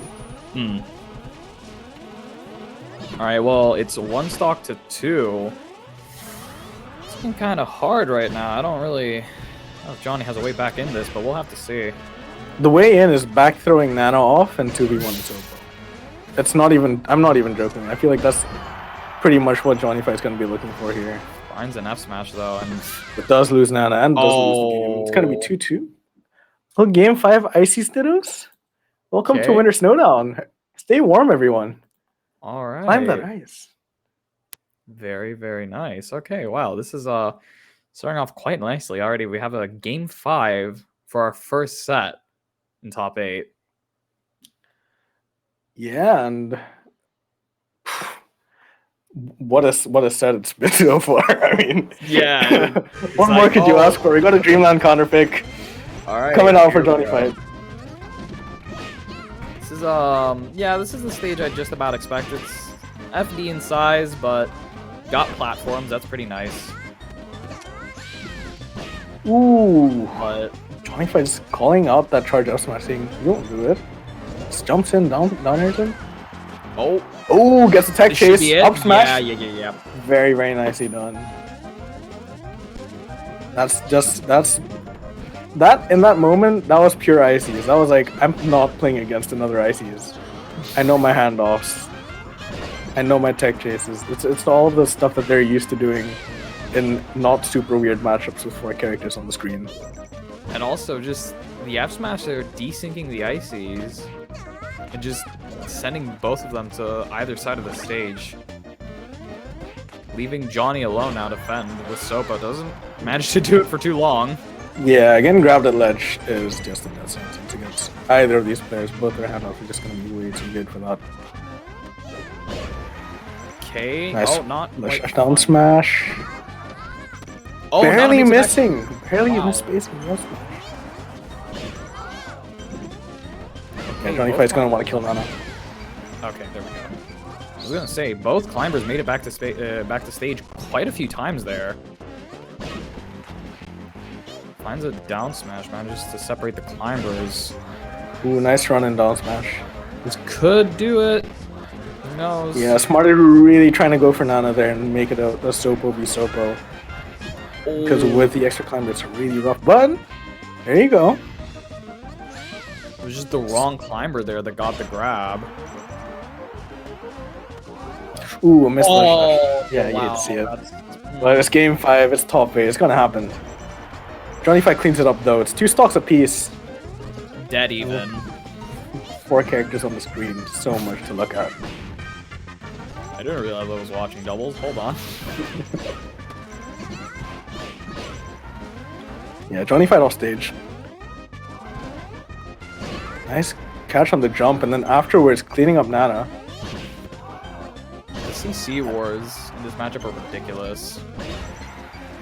Yeah, and I think Johnny Fight's also being really, or both players really are being extremely just super tricky with their up B heights, and neither of them seems to be able to catch. Maybe it's just an IC's thing, I don't know. But neither of them seems to be able to catch the Nana, who is always towards ledge. So he's just slightly missed space or slightly missed time. But Smarted does have a lead. Yeah. Does, and just in general, I feel like ICs don't really have like in those kind of weird spacing situations where you want very specific spacing. I feel like it's a lot harder to space with ICs than it would be with Marth, for example, right? Yeah, definitely. Unless we're talking about F smash, their moves stick very close to the characters. Ooh. Okay. Yeah, Smarted just running away with it. A lot of hitboxes getting hit on Johnny Fight at the moment. Is this reaching these tournament winners? Popo is gone. I mean, Nana's gone. And that's it. Wow, Smarted takes it over Johnny Fight. Wow. And yeah, wow. I definitely call that an upset. Yeah, that was Johnny Fight traditionally best ICs in Europe, you know, other than probably Maze ICs. But wow, good job, Smarted. Was that? I wasn't keeping track. That was a reverse 3-0, was it not? No, I think Smarted took game 1. Oh, right. My bad. Yeah. But manages to take it back. That was great. Yeah, we're going to see Smarted in winners finals. After beating Sharp, after beating the likes of... Who even? Senex? That's a really good win, yeah. Yeah, I mean, Icy's Sheik is whatever, but also it's still a really good win. I think Senex has a really good matchup spread in general. I think it's still hard for Ices. I think Sheik in that matchup, I don't think she loses exactly, but it's definitely very, very weird for her to navigate. I think it's really tricky. I think Sheik also just has to... I mean, everybody says, you have to play Floor is Lava. We are getting, any moment now, Noon versus Solo Battle, which is going to be Doc Pump. And it's going to be really exciting. Noon actually played versus Madness in the second to last Wednesday Night Melee, I think, of the year. And Madness actually ended up winning. So seeing Noon here is pretty nice. Yeah. It's such a big tournament. Yeah, Noon has had a pretty good run trying to in order to get here. I mean, just obviously, I think beating Nep into Stylo into Messi is nothing to scoff at. Stylo obviously having a really good run to get into that point in the first place. Shout out Stylo. But yeah, I think this is going to be definitely somewhat of a step up from the previous competition that Noon has had to get here. Obviously, Solo Battle top. Yeah, this 5 is player Europe, something like that. This is this is going to be an interesting matchup. So the thing is, as Sheik, because Sheik has needles, I think Sheik wins Jigglypuff Sheik, not comfortably, but I do controversial. I don't care if it's controversial. I'm saying it. I think it's like 50-50, and like if the Sheik does a good job, it's like I don't think there's much Jigglypuff can do. But as Doc, I'm not sure what Doc can do to safely break into Jigglypuff's space. We're gonna see. Doc, just like Sheik, does have a kill confirm off of grab though. That is pretty important, yeah. And that is quite nice. It's hard to grab Jigglypuff, but we've seen Noon already trying to confirm into grab with Bear. It's a nice Bear. I must say, I'm surprised they decided to start on Yoshi's, but who knows? Maybe Solo Battle wants the... Solo loves Yoshi's, right? Yeah, that's true. Solo's always loved Yoshi's. He used to counterpick Spacey tier. I mean, it's Jigglypuff's second best stage, because Jigglypuff doesn't have projectiles, obviously, so she needs to get as close as possible while threatening space, and what better place to do that than Yoshi's, obviously. Ooh, just dropping the Edgeguard side D. Yeah, I definitely agree. I think Jigglypuff is definitely underrated here, but I don't know if it's in this matchup maybe the greatest, or especially in Spacey matchups. I think it's definitely even, maybe? On this stage, nice drill up smash. Nice drill up smash. Solo finding a kill confirm of his own. Quite nice. Okay, we're gonna did I say Styler or Solo? You said Solo, don't worry. Okay, good. Okay, yeah, we're getting a little bit of pill spam here again. I don't really know how annoying this is. It's probably a little annoying for Jigglypuff, but I'm not really sure. I'm sure it's only as annoying as Bear spam is. Yeah, pretty much. Nice tech chase. Wow. That's a big kill for Noon. Up a big old stock here, but we're gonna find nice little upper extension to get into that Bear. Should be it. Oh, not quite. It doesn't quite get the refresh. Okay, yeah, that up B was the best Noon could do there, really. Solo Battle catching it, but not sending Noon the way. Yeah, Noon just trying to sit at center stage. Oh, I'm surprised that wasn't. I mean, maybe not at that percent, but that definitely could have been a rest on shield on another stock. Noon with fantastic movement, though. Like, yeah, I think Noon's always gonna have fantastic movement. That's kind of what he's known for. And Solo does catch that movement with an up air to kill. Yeah, look at this. Like, navigating their way through the battlefield just so easily. Like, getting pill spam into, like, Bear. Looks fantastic. Oh, finds a Bear trade. So playing really patient on the side plat now. Yeah, I mean, makes sense. When this nice starts wave dash happening... Hold on. Okay. Great sec. Oh, wow. Okay, yeah. When this happens, it feels like it starts becoming a game percentages versus Jigglypuff.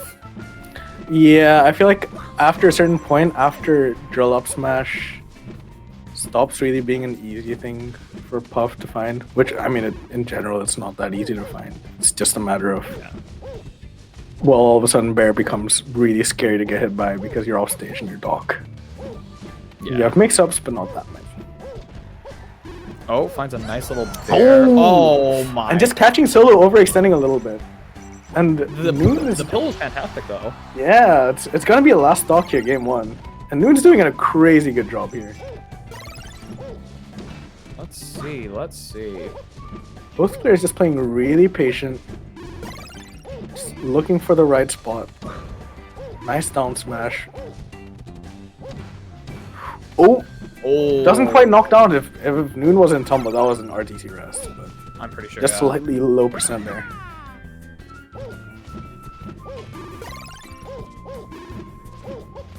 Noon seems to be sweating a little bit now, but... I think both players are sweating a little bit. Yeah. Noon is playing center stage really, really well. Now he's in the corner and it's going to be slightly more tough. I also think Jigglypuff doesn't care to play out of corner, though, so... Oh yeah, absolutely not. But I think especially when you're not playing like a fast faller against Puff, it's super important. Even with fast faller, I think against Puff, it's really important to play center stage really, really well. Yeah. And Noon takes game 1 with a charged up smash to catch Solo overextending into center stage. That was Just I think really good just walling from Noon in general. Very patient gameplay and always just being there when Solo is ready to overextend or just trying to approach. Yeah, that up smash was weird. No, it definitely, I don't know. I might have been like a short up air, but it was charged. So yeah, I mean, yeah, no. I like it. It just I can't say I was expecting it. I'm pretty sure that's why it ended up working because I don't think Solo was expecting it either.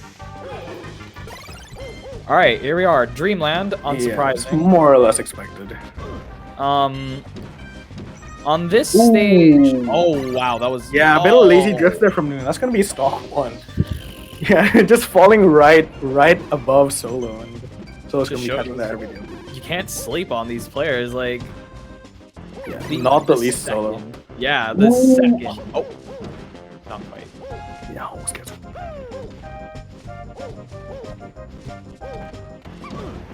I feel like Doc seems to have quite a decent punish game because I am comparing a lot to Sheik here, obviously, because a lot of people like to make comparisons between the two.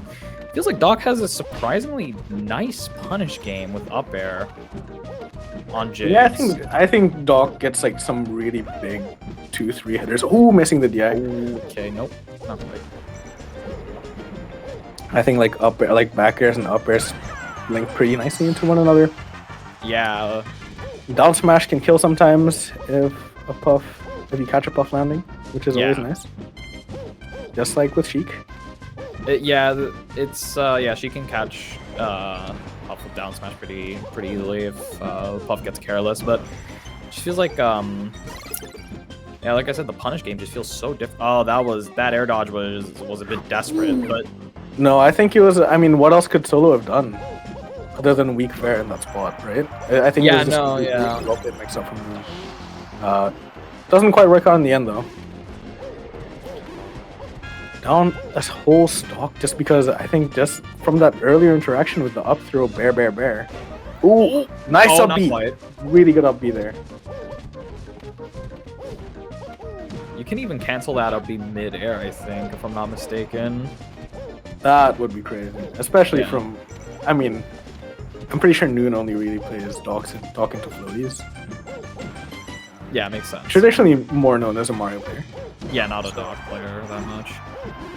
Maybe won't be quite as consistent with the up B edge cancels with Skull Bro. Just to compare treat it. Let's see. Okay, well, Noon in a corner now. This is quite a tough spot for Doc. Yeah, especially against Puff. Here we go. It's down there, yeah. Let's see. We're gonna need a really big last stalker from Noon. If any of you Noon believers in chat are looking at it. Not a little bit speculative. A little bit speculative. Not again. Come on. He was hoping. Can you blame him? I mean, it worked once. I don't know if you can do it again. again, but who knows. I do wonder if Noon can threaten Uppy out of shield versus Puff, like a single one. I wonder if that would kill at this point. I don't know. I don't know how well that'll work. Yeah, Bear seems to threaten Doc's shield quite well. I also just, in general, Puff isn't really planning to be on your shield, and it's really punishable. I feel like the risk reward is just not worth it for Doc.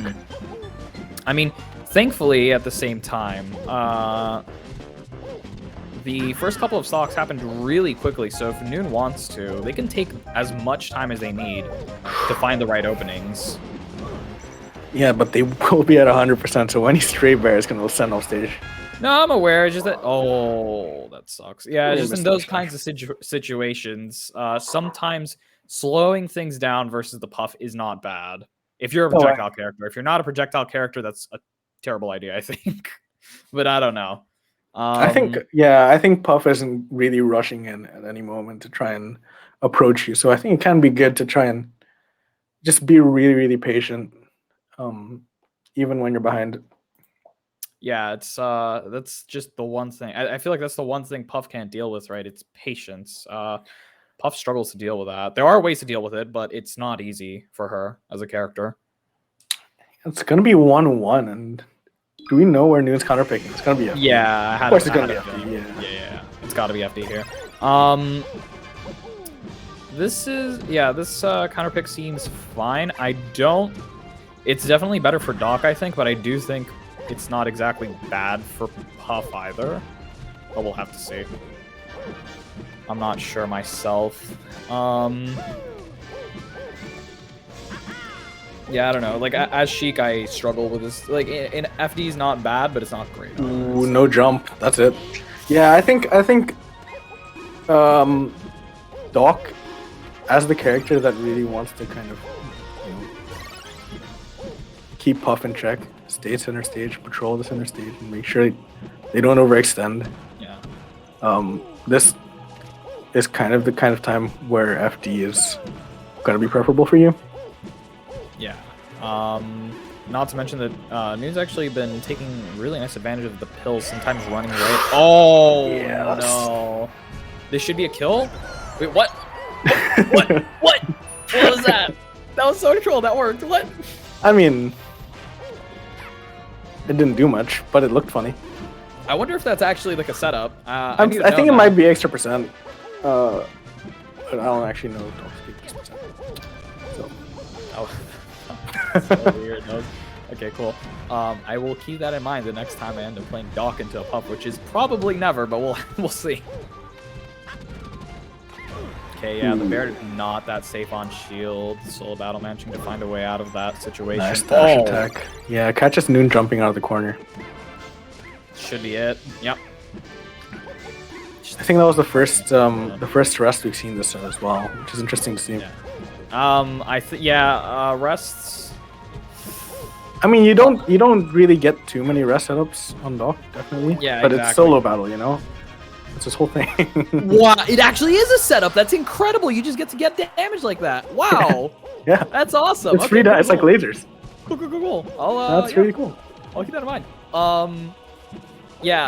Puff into floaties just does not have an easy time. There's Puff has a lot of cheesy sort of situations where if she understands what you're going to do, like if she understands what you do when under pressure, it'll be like up air rest or bear rest or roll in reads or exactly. But it's never going to be a pure true punish like up throw rest like it is on Fox, which is why you're not going to see a lot of a lot of rest kills in these types of sets, and that is the one thing that Fox is very deadly into Puff, but the other thing that floaties with projectiles, okay, not gonna quite kill. The one thing that floaties with projectiles have into Puff is that they don't get rested and they can annoy her with projectiles. That's quite good for them. Ooh, covering so all this. the cute little pill was not gonna do much. Nice little arms attack there. Oh no. Oh. You That happens. Like that. Yeah, it does happen. It happens to the best of us, because Noon's the best of us, you know. The amount of games I've choked like that, just yeah, I felt that one in my soul. That one really hurt to see. Yeah, but it's all right. There's still at least one more game on the table. It's not entirely over for Noon, and I think it's. I mean, I don't think that was even really that bad from Noon. Even though he was down a whole stock. Yeah, that was fine. I think he played pretty decently in that game. He might go back. Might go to Stadium. There you go. Yeah, there you go. Yeah, if you're not going to go to Yoshi's, which Noon did win on, you're going to go to Stadium. This stage is quite good for a lot of characters versus Puff. I don't think this stage is decent for Puff, but I don't think it's anything too great, and generally Puff will have a hard time on the stage because she can just die off the top like it's nothing. Yeah, I also think the side plat placement isn't really good for Puff, because Puff that doesn't really want to interact and wants to sit on side plat and shield grab. Yeah, you can't really do that here. Yeah, honestly, this is the stage that this is my counter pick, personally. It's just too good versus Puff. I think Puff's had a really hard time here. But that could have been a rest. I felt like a rest. Yeah, AC and air rest I think is also a thing on Pilius. Yeah, it is. I mean, yeah, works on Sheik, probably works on a lot of other characters, but hold on. This is quite a tough spot for Noon. Managing to find a downer to make their way out, but not quite. Yeah, the pill's not going to do much for you there, unfortunately. Yeah, especially not there. Still going to make it back, trade, though. But yeah, I mean, you can react to it. So yeah, that was just it's a bit rough. I mean, Noon's still managing to make their way back close to stage multiple times. That was quite nice. Nice CC grab, but doesn't quite manage to get the down throw fair. I don't think he's gotten a single down throw fair this set, unfortunately. I'm not sure either. It's mostly been either tech chases or reads. Yeah, maybe one. Maybe. I like the little short hop cape waveland back. It's cute. I don't know if it does much, but it's cute. I mean, turns Puff around. That's actually quite good considering that she wants to bear you. It's like a safe little way to approach, sort of. It also reverses her drift. Yeah, no, exactly. Like I said, it's a nice little way to approach Puff safely without doing anything too crazy, I think. Okay, like I said, it's gonna be just a little. I think Noon just calling out the AC in air from solo. Yeah. Oh, that could have been bad for Noon, but oh, it turns out to be bad for Noon. Never mind. Yeah, that was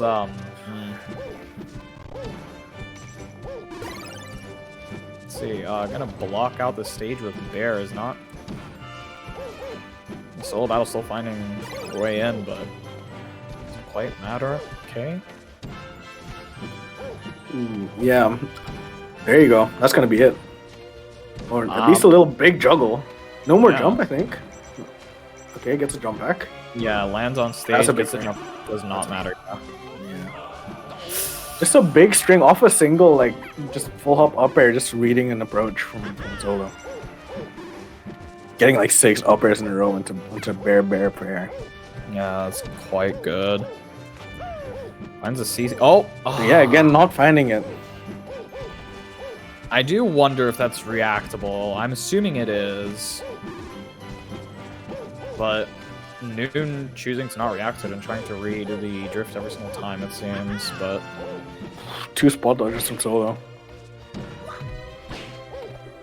Yeah, Noon trying to get a cheeky CC punish in. Oh, there you go. Gets a short up there. And I mean, if he's gonna do it at any percent, never mind. It's over.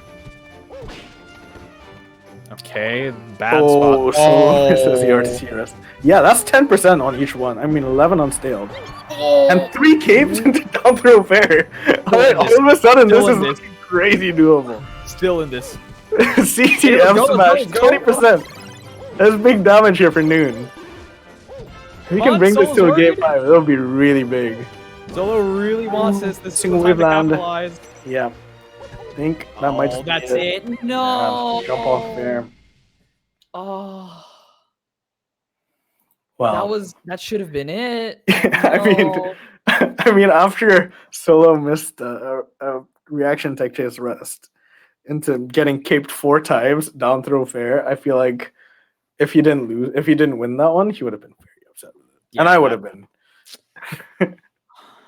I mean, Solo wanted that, so I felt like that was exactly the time when Noon would want to capitalize off of that, but yeah, that just sucks. Yeah, okay, yeah, the loser of that game. So Noon's going to be playing against Sharp in losers quarters. Sharp, who just beat Raptori in losers round 1 of top 8. So Raptori out at 7th. We also have Jamie Messi going on. Jamie up game 1. Oh, very nice. Yeah, and the winner of that into Johnny fight. But I think we will be getting into winners finals in just a little bit. Of course, we're going to give us a little bit of time to think about what just happened.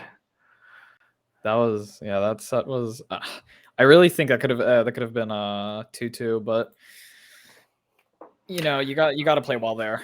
It's not that easy. Yeah, I mean, I think Doc does pretty decently into Puff, but that's still a secondary. Even as similar as it is to your main, it's still a secondary. Yeah, there's still a lot of stuff that changes. Yeah, I think we saw with how Noon wasn't quite hitting those down throw fairs when maybe we just cleaned that up a little. We would have seen a completely different story with how pretty even the neutral exchanges were. Solo wasn't really able to get like the big extended punishes he normally is. But yeah, I mean, what can I say? It's a great set. Yeah, that was really nice to watch actually. It's not just over yet for Noon, Yeah, so absolutely not. There's still a chance. You should never take your losers sets for granted. You're not out instantly, so not much. You're a little worried. You're in losers, but you can still do it. I mean, I think playing against Sharp, it's going to be more Doc coming out from Noon, but it's going to be a really tough matchup. Yeah, Peach notoriously. Peach notoriously beating the crap out of every single character below her. I don't know if we're actually going to be seeing Doc or Mario, but I'm assuming it's got to be Doc. I think Noon plays Doc against Peach as well. Yeah. It's just a better matchup for Doc than it is for Mario, I think. You have a couple of things as Doc, so you can at the very least hold on to that and hope that the couple of things that you can do will carry you to victory. Yeah. And we are seeing Messi taking game 2 against Jamie. So that's interesting stuff. Yeah. Jamie's had to play a lot of Marths today. I think Frisia and Pools dropping a game there. Nep and losers. Proxen dropping a game. Good job, guys. Good job. But Jamie obviously is going to be the favorite in those matchups. And it's probably going to be favored against Messi as well here. I would say so, yeah. Messi is getting there. Oh, yeah. Messi is definitely on the up and up as well. Yeah, but I would say I think Jamie is probably favored, but that doesn't mean anything, It's still going to be an incredibly close set, knowing how both players actually approach the game and play the game, how good they are. So could go either way in reality. We getting into solo battle versus Johnny. Johnny. No, it would be Smarted, wouldn't it? Oh, Smarted, yeah. My bad. Yeah, Johnny's in losers currently.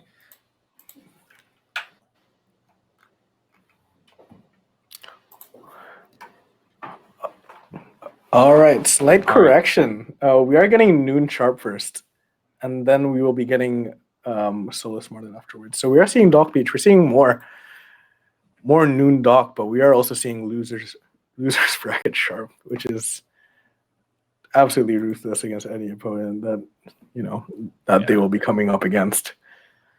I'm quite happy to watch more noon Doc personally. I've actually been enjoying. I played one of the many nights where I stayed up until 5 a.m. just playing Melee, doing absolutely nothing. One of those nights I decided to go Doc because I was bored and I wanted to try the up B cancel, and I ended up having a lot of fun with Doc. So I am excited to watch how an actual good player approaches the character.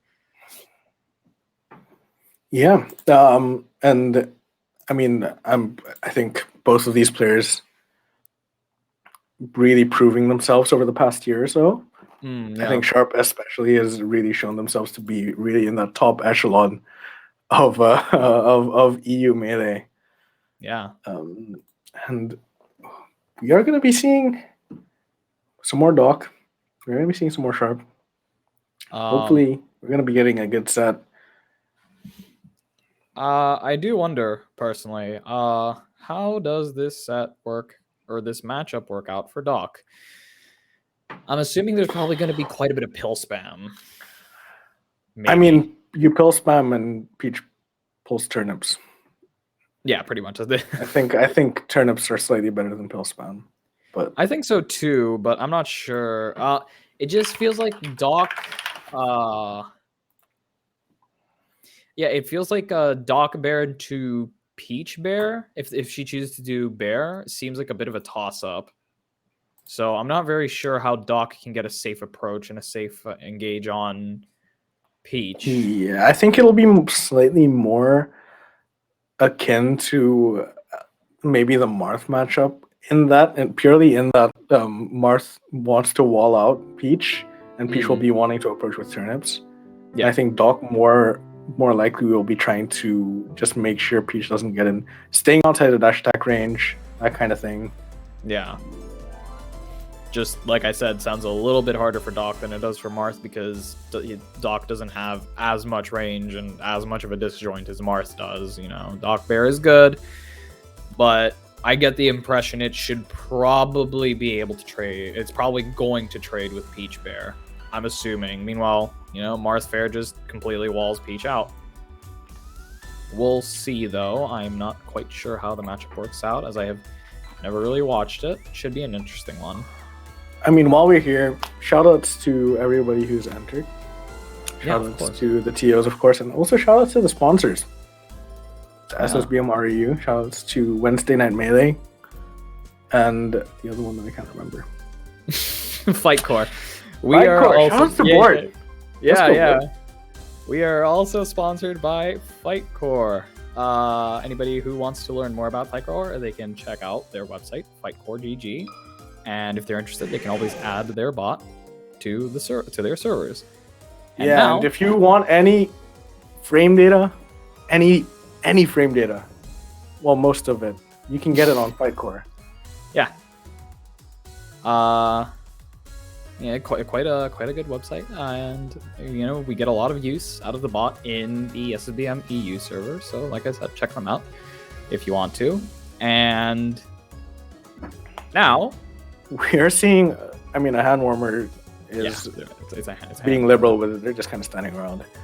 We also did see Jamie beat Messi 3-1, cleaning it up. So we're going to be seeing two Puff versus Icy sets in winners finals and losers quarters. And then it's going to be Doc Peach. It's the rest of the bracket, really. The EU makes our jobs so hard as commentators. And it also makes TO's jobs harder. Why do you have to play floaty dittos all the time, guys? Yeah. People need to sleep. But no, that's it's quite nice that we get, in the EU, we get different characters. We don't really see, over in NA, if you check them out, you get a lot of Fox and a lot of Falco, a lot of the typical stuff. But over in the EU, no, you just see a lot. At our level, you see a lot of Puff, you see a lot of Peach, you see a lot of interesting things. We see Peach Doc right off the bat. Yeah. So like I imagined, also knowing Sharp a little bit, how they play, lots of bear. Yeah, just like that, just going for that nice float bear. And wow, that's a big bear. Wow, almost killed. Oh, wow, yeah, no, Noon's finding really, really nice confirms with these like reverse up airs into the big bears. Let's see. And we're not, yeah, so our prediction is slightly wrong. We've not seen Sharp pull a single turnip yet. I think because Doc moves too quickly on the ground. Okay, never mind. There you go. There's one. Yeah. There's gonna be a couple, yeah. But it's Doc's wave dash is pretty good. So Peach doesn't really get the liberty of pulling too many turnips. Unless Doc is off stage like this. There you go. Yeah. Does make it back. Sharp covering a little too high there, I feel. But who knows? Maybe I'm wrong. Okay, finds the turnip. Wow, that was really, really smart. No, that was Noon up being into the turnip. Oh. Yeah, Noon up beat into the turnip to get a little more height. Yeah. That was okay. Interesting, but yeah, like I said, I do imagine that this is like a Peach 3 fairs. Really, yeah, just okay. Wow. I don't see Peach get so many fairs. That was something. You know, Peach Bear is really, really good for her in neutral, and it can stuff a couple of characters really hard. You know, Doc feels like is one of those characters. Peach Bear just comes out so quickly and feels relatively safe. I don't know. Ooh. Yeah, I think in general, yeah, Sharp is probably going to be able to use float cancel bears to just stuff out Noon's approaches. But we are also seeing a little bit of just a couple of adaptations coming out from Noon already. You saw the cape attempt on the turnip. I think we might be seeing like earlier against Puff where Noon was doing stuff like short hop, cape, wavelands. That kind of thing might come out when Sharp is holding a turnip. Especially if like a Stitch comes out or anything. I think Sharp might be a little bit more wary in that situation. We are seeing these bears. Yeah, these bears are really like double jump canceling them as well. Yeah. When you're at full hop float height, it gets down really, really quickly, and Noon's not really able to get past that. Oh, what was that? Yeah, these bears are just absolutely ridiculous. Wow, stuffing Doc so well. Oh, hold on. Yeah, our stream is just a bit laggy, so just give us a little moment. I'm gonna be watching. I'm gonna be watching with a little bit of stream delay for a moment, unfortunately. A little bit of delay, but it's fine. So, yeah, I mean, we should be seeing Sharp clean up this game, realistically. Yeah, I'm assuming as much. Yeah. Airs, very, very easy. Oh, not quite. And that fair isn't gonna kill either.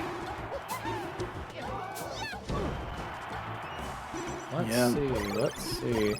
Yeah, turnip not quite gonna cover. I do wonder if Peach wants to cover this, the recovery the same way that you want to cover. Oh, yeah, just fine. Wow, really nice, yeah. Really nice double jump land mix up. Why isn't this working? Yeah, I do wonder if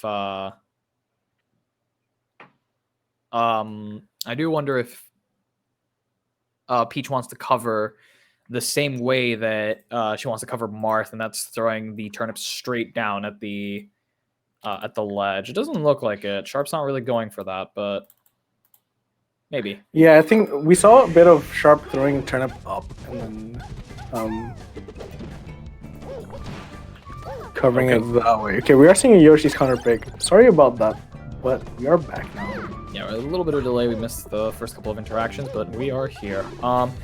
Yoshi's, I would say that's unsurprising, but at the same time, I feel like it's not bad for Peach. It's a little bit of a weird stage, I'd say. No jump on Noon. Okay. Yeah, I think Noon did a really good job early on finding early links into fair that just didn't quite kill. And I feel like on this stage they would have. Yeah. And that might be the thought process coming into the counter pick. At least from a really rationalized standpoint, it might also just be Doc's best stage against Peach. Oh my god, Sharp is so fast at grabbing the ledge. Finds a bear. Oh, tried to use Cloudy. Yeah, I know I called Cloudy. Randall, whatever. Yeah, call it Cloudy personally. Ooh, I think Noon should wave that on Randall there. Yeah, Randall, I mean, Sharp just proves that they can use Randall quite nicely. Tried to stuff Noon, doesn't quite work out, but you know. Yep, just finding these bears now. Finds a down smash. Yeah, this is looking rough. I really do think the bear stuff is just a little too much for Doc. Yeah, I think Sharp's just really good at covering Noon's panic options as well when Noon is on just getting pressured or in a scramble situation. I think Sharp's just doing a really good job there.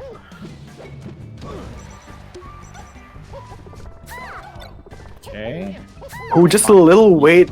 Baits out the cape and then throws the turnip afterwards and Quite smart, yeah. cleans it up after. Really good stuff from Sharp.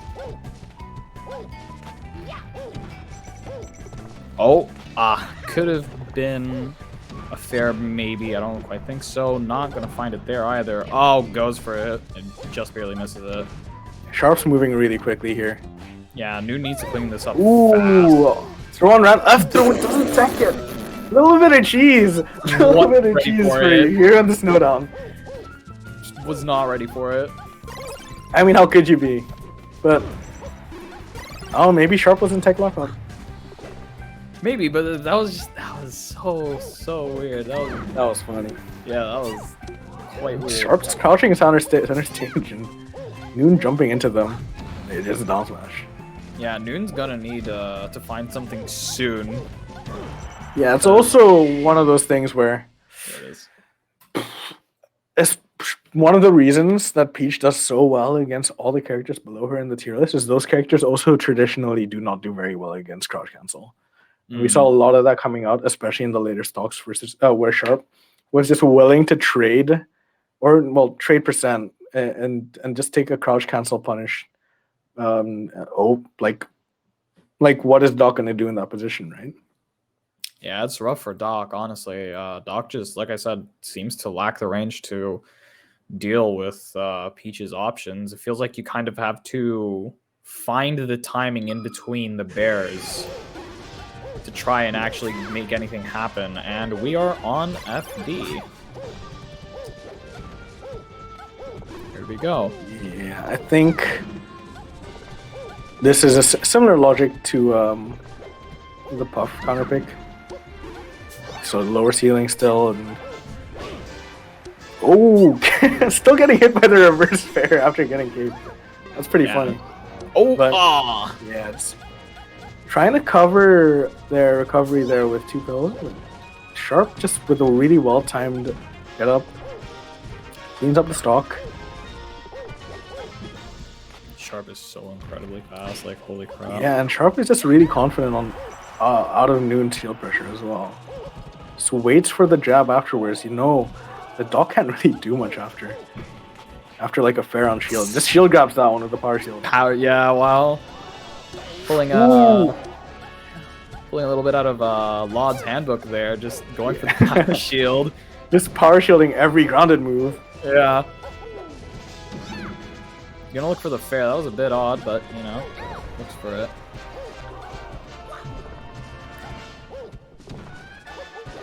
Oh, finds a nair. Could lead to something, not quite. Just drops the punish off the down throw, but the lead is so big that it doesn't matter, and a bad DI on F throw might just make things worse for Noon. Nice ledge shot from Sharp. Oh, yeah, doesn't kill. Almost really good for Noon. Ooh, no down throw fair. Nice wiggle air dodge, but I don't think it would have hit it either way. Sharp just at a little too high percent. And looking so rough. Goes for a little bit of an anti-shield grab, I think. Reading a little bit more drift than actually happened. Yeah. Yeah. Just going out there. Sharp knows, what's Doc gonna do to you off stage? You're at 0%. Why the hell not? Yeah, why not? Okay, actually, Noon finding a way in there. And Sharp instantly finding a way out of that. Yeah, Peach already is a character that you just can't overextend against. Yeah, that's true. And Doc doesn't get too long combo strings. Yeah, this is looking really rough here. It's game 3. Might just be... Ooh, nice ASDI down grab. Reverse up air. Could be a stock for Noon if you find a way in just like Yeah. Yeah. Catch a jump out of shield. Just really gotta find the spacing on what Peach wants to do, and the timing. But if Yeah, you do... absolutely. Oh, that should be it. Yeah. Yeah, it's gonna be a 3-0 for Sharp. Yeah. And we saw in the other losers quarters match, Johnny fight 3-0 over Jamie. So it's gonna be Sharp Johnny in loser semis, but first we have winners finals. Solo Smarted. What do you have to say about that set, Freezy? That set, I feel like that set just shows how good Peach is into characters that are, you know, lower than her on the tier list. That was just very Peach stuff, I feel. Just stuff with Bear. You can't really approach me because you don't really have any disjoints or any really long-ranged moves. And I'm just going to out-frame data you, essentially. That was just it.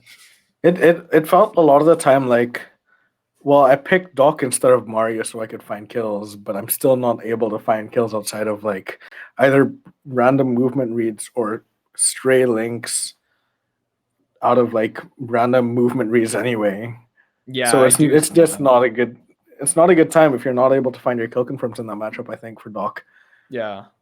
I do think that if you can't find the kill confirms, which Noon couldn't a lot of the time, it's just a lot harder than it should be. But you know, obviously, it's not easy for it's not that easy when you've made top 8 at arguably a major, I'd say.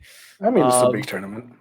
Yeah, it's a big tournament. It's just not easy for you to just be absolutely cool, calm, and collected, and just find every single kill confirm that you're presented with. Yeah, also just getting Puff into Peach and as someone who's meant to be a Mario player, right? It's not going to be a great time. We are going to be seeing some winners finals action though. Solo battle versus Smarted. Here they are, the hand warmers. Oh yeah, a lovely bit of hand warmers for us. Yeah, it looks like we're going to be getting right into it. Where do you think we're going? We might be seeing some Yoshi story. Where are we going? Battlefield, probably. FOD, maybe? Both characters like FOD. Yeah, I don't think it's... I mean... Yeah, Yoshi's like I'd called... Okay. This is definitely an interesting matchup. I mean, very clearly, I think people will say Puff wins. Yeah. Pound, there you go. First thing, Pound. Really good at separating climbers. Yeah. Like boom. But if Smarted catches on and shields Pound, it could end up really, really bad. Yeah. If you just start fishing for the Pound as well, you know, there's always a chance for reversal, but that's quite risky, I think. Okay. Yeah, killing Nana and Smarted not really just able to get off ledge at any point because of fear. Wow. Great DI on the F to get the ledge, but it's a bit of a shame there. Yeah, if, I understand why the air dodge straight to stage. Obviously watching the clock for Cloudy to come out, but... Nice CC down smash though. Yeah, that was nice. If Smarted waited a little bit and managed to air dodge up and avoid solo battle somehow, they could have lived a little bit longer, but either way, it doesn't matter. Yeah, and earlier we did see there, Solo got a little bit impatient, looked for a Pound, and Smarted shield grabbed it. So we are seeing how it can, as good as it can be, it can also be really bad because, especially at those late percents for Puff, things such as down throw, up smash become a thing, and those that can just straight up kill. So you got to be really careful. Yeah, up throw doing quite literally nothing for Puff, it feels like. Yeah, this feels like, I think against Ices in general, you generally just want to be throwing towards the other climber. Yeah, just using one as a projectile for the other. Basically, yeah. But, I mean, you know, okay, wow, this is 3 stock 1. Yeah, Solo is just doing a really good job at finding these. I think it's mostly just been like bears. Oh wow, okay. Up smash on a shielding Puff on a platform is just gonna kill. Yeah, so you hate to see it happen like that. Unfortunate, but it happens. Yeah.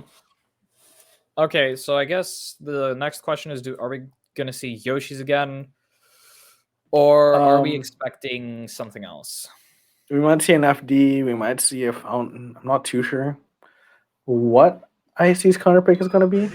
It's gonna be an FD. It's gonna be FD, yeah. Yeah. To be expected, I suppose. More or less, yeah. Let's see. Just because platforms are gone, I don't think that's necessarily bad for Puff, but... Yeah, I mean, in general, I think Puff doesn't really like FD, and also Icy really likes FD, so it just kind of makes sense. But also, I think it allows for Icy's game plan a lot more to kind of come into fruition, where they want to kind of shark Puff with short up air, and then chase their landings down with down smash. Yeah. We just basically saw that happen. As you were describing it. As I was describing it. Thank you for being on our side, players, and giving us perfect examples as we are talking about what could theoretically happen in your set. Ooh, that's a nice pound, but nice little back air out hit stun.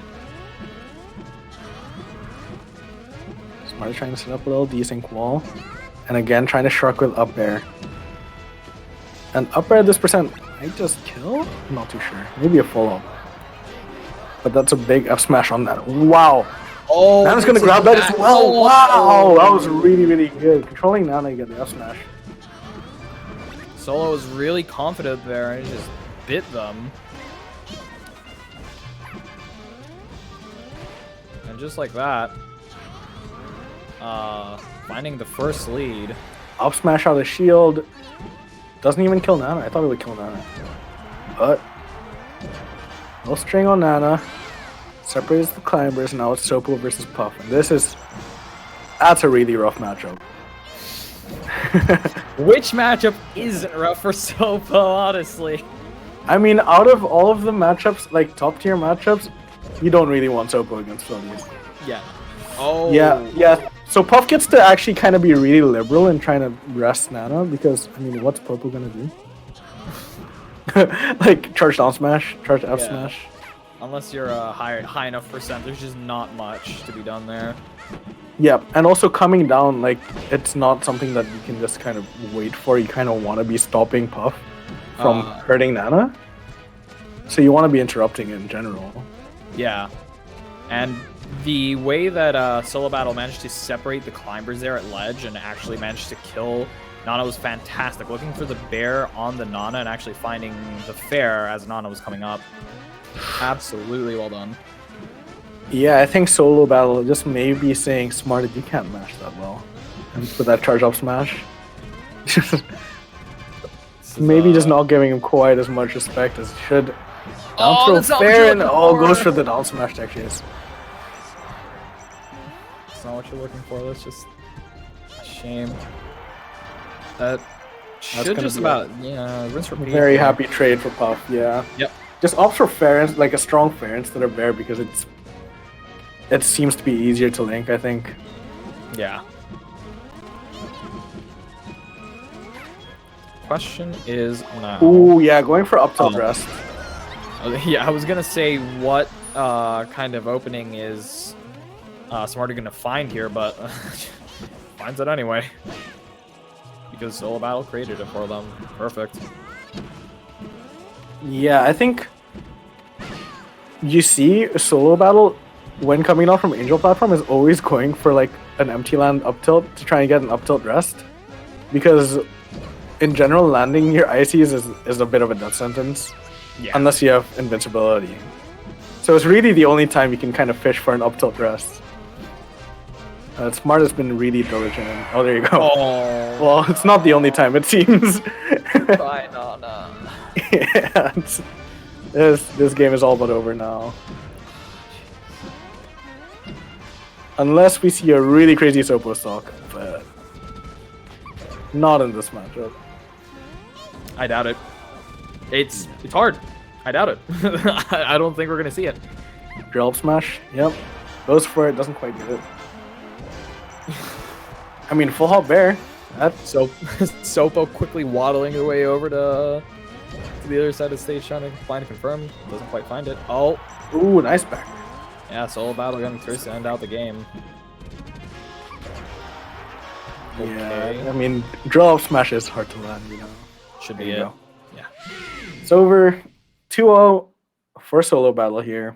Started off well in game 2 there, but didn't quite manage to wrap it up. Smarted, starting strong, didn't quite get it. Probably going to see return to FD on game 3.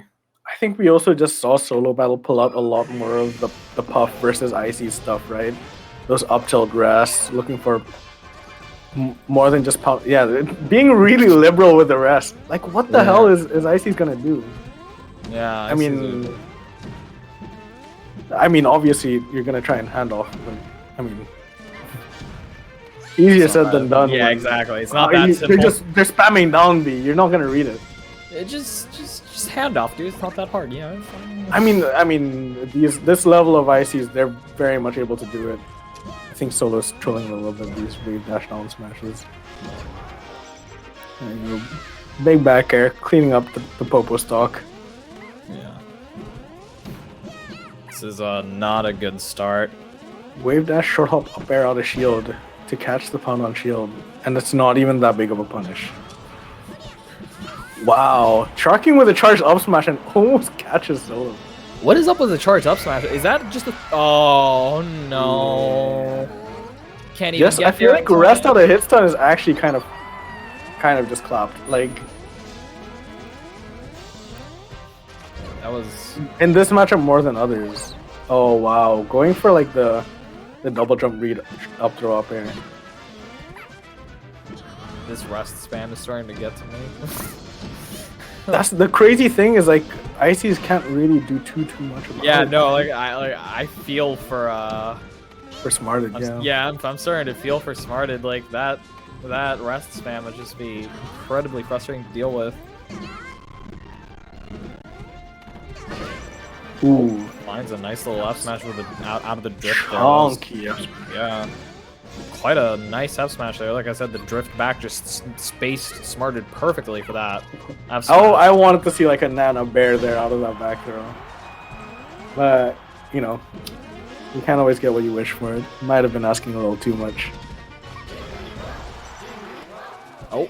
I mean, we saw Smarted there even like holding light shield to not get shield poked by a puff drill. And then he got shield poked by a puff drill anyway. Yeah, drill up smash, gonna clean it up. And it's looking all but over here. Yeah, this is looking like solo battle is well on his way to claiming €100 out of the €200 prize pool we have here. Oh, what are you taunting? Yeah, this is solo battle as well on their way, but. Yeah, Smart is gonna put up a fight, I swear. It's only Sopo, it's not that bad, right?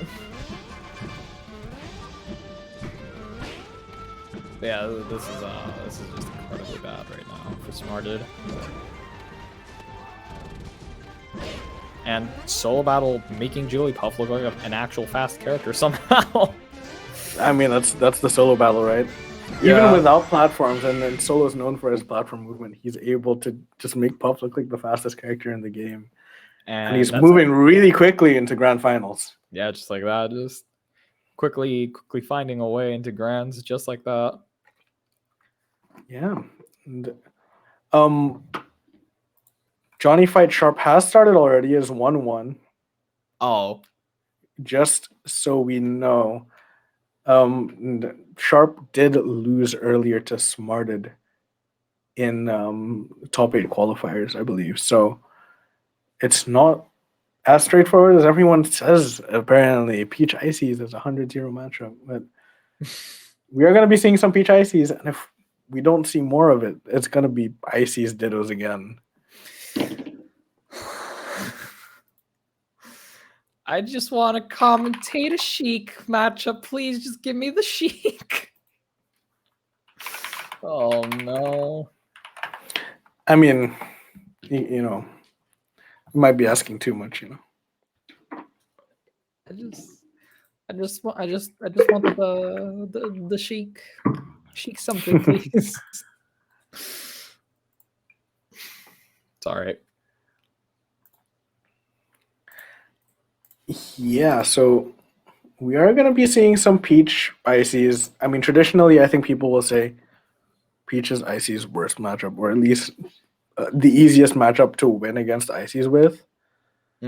Peach just has so many moves that separate the Ice Climbers and Float. I don't know much about the matchup myself, but I mean, I have a couple of ideas. So first of all, turnips.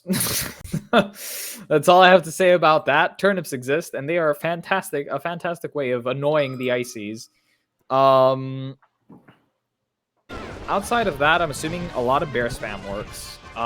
Nair should be a fantastic way of breaking up the Ices.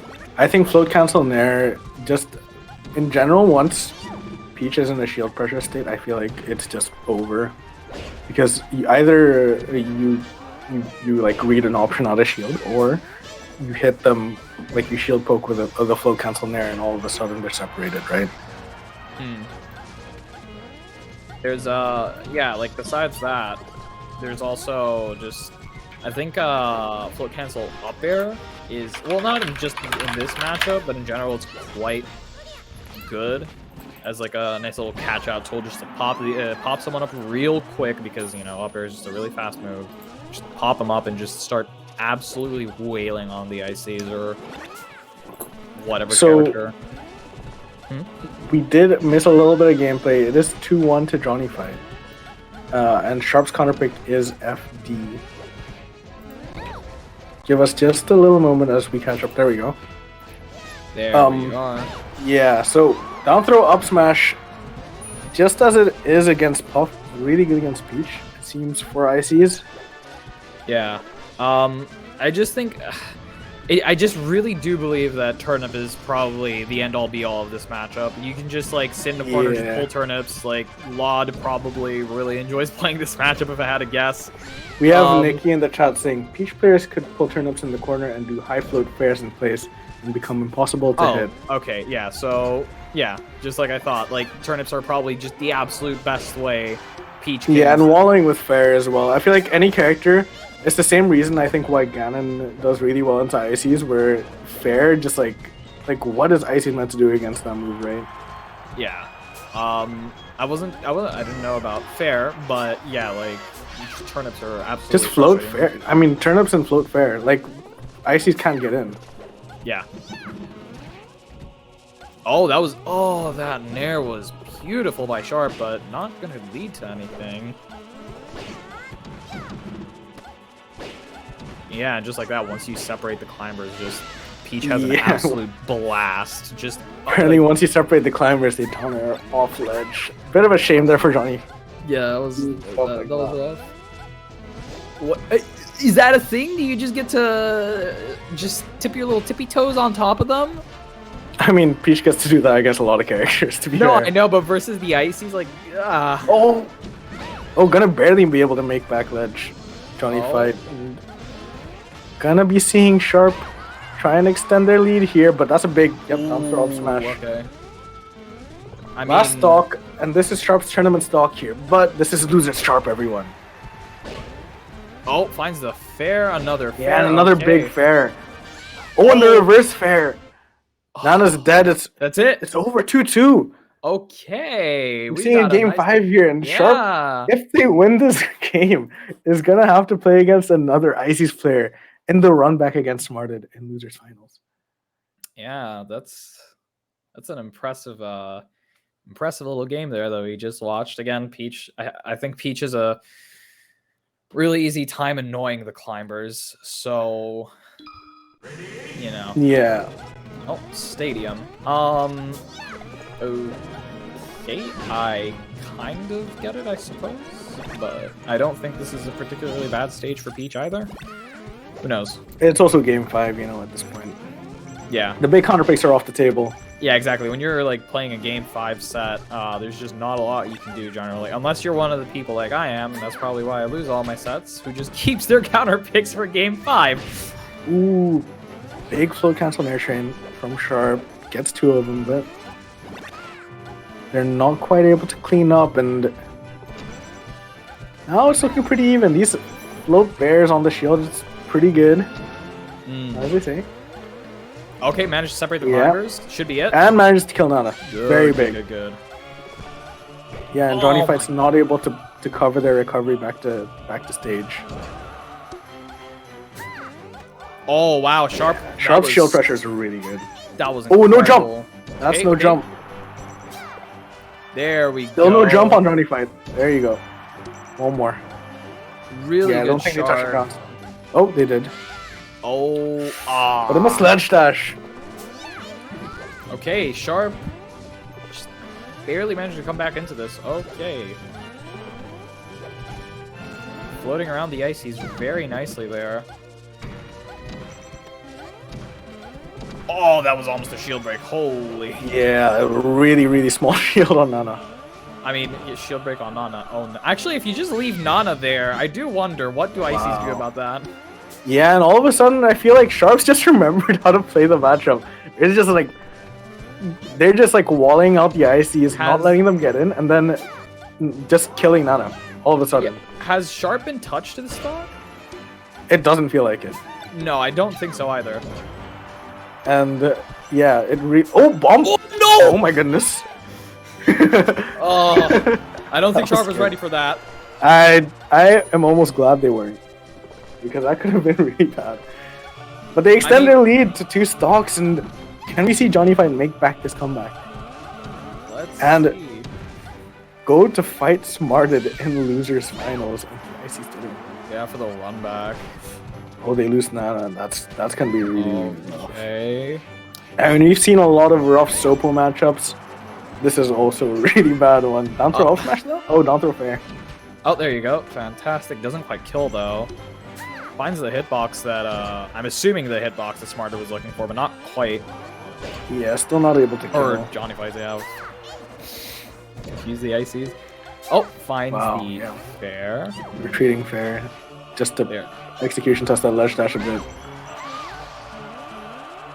Oh, this could be something. I'm assuming. Yeah, that's gonna be it. I mean, it's still gonna have to be a big Sopo stock here if they're gonna be able to try and make this comeback. Sopo off stage is a really bad character, and Sharp boost for a stock trade at 0. Okay, that was definitely a misinput, but still up a full stock here, and this is really good for Johnny.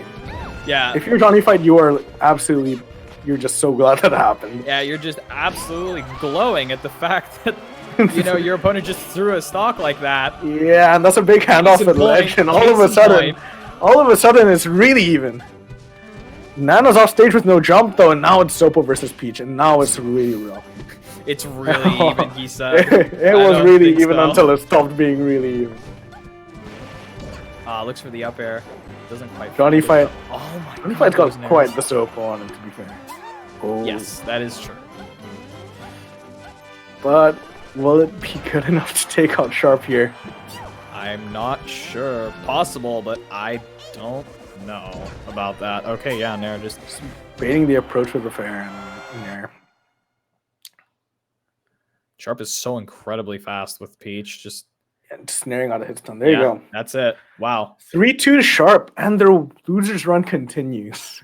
That was So close. Yeah, I was close. unfortunately so close with the way that stock trade happened into that really big handoff stock from Johnny fight.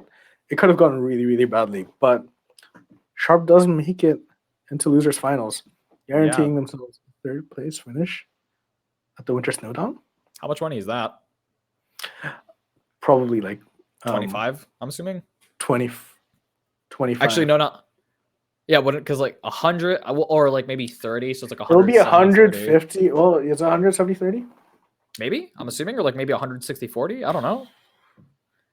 Well, it's definitely some amount of money. So Sharp making it into losers finals. Some amount of money. Exactly. Good job. Let's go. But there, I mean, this is of all the times to be playing against an ICs, you want to be going into another IC set in the run back against Smarted, against the person who sent you into losers. It's gonna be another interesting set. And I think if we see the same Sharp that we saw towards like at the start of that game 5 before they decided to trade their stock at 0, this might be a lot different story from their winner set. Yeah, this could be just entirely different. Who knows? We'll see. But we did see Smarted play really, really well in that winner set. Sharp is streaming their run. If you are interested in seeing their perspective, go on to twitch.tv/sharpbot9000. But if you want to stay with us here and listen to Zondi and Freezy talk about Peach and Ices, a matchup we have no idea about, by the way. Yeah, you can just stick around and yeah, we are going to be waiting a little bit here for Smarted and Sharp to get on with their losers and final set. Should we do our favorite thing in the world in the meantime, then? Well, I mean, we've seen a lot of good results here. This has been a great tournament in general. Yes. Shout outs to the TOs, obviously. Shout outs to our sponsors. Shout outs to everybody who's attended, all 106 of you. And that's including those of you who DQ'd. So you bumped the numbers up, and that's all that matters. You made the sponsors happy. Exactly. The sponsors are very happy. And speaking of the sponsors, before we get into this game, let's talk about them a little bit. We have 3 sponsors for this tournament. We have SSBMRU, we have Fightcore, and we have Wednesday Night Melee. SSBMRU is generally the Russian and Eastern European side of the Melee community. They host, a lot of different Melee tournaments, and it's just a general place for Eastern Europeans to go and talk and discuss about the game. So go check them out if you are a part of Eastern Europe, more towards Russia. And of course, we also have Fightcore, a fantastic website and a bot that helps with Melee servers, and it has all of the frame data for the characters that you could want. So go check them out as well. And of course, we have Wednesday Night Melee, which, hi, that is my tournament. It is as the name implies, Wednesday tournament, hosted at 8, and we will be back with that tournament on the 12th. Ad read over. Hello, hi, we are back. Yeah, we're seeing a hand warmer come out. I mean, it's losers finals, Sharp versus Smarted. What else is there to say? Well, there's some things to say. So Sharp lost to Smarted 2-1 in their winner set off of a really bad Nana DI, which is a bit of a shame. But we are going to be seeing them hopefully try and, make this a closer set. More game 5 sets, to keep the TOs up. And we're going to be starting off here on Battlefield. I must say, I don't know where they started. Seems like the most neutral stage in the matchup. I'm not sure, however. Yeah, and it really looks like Sharp has woken up since their winner set. Just Yeah, the way they're playing now is a lot more clean, a lot, more confident in this particular matchup.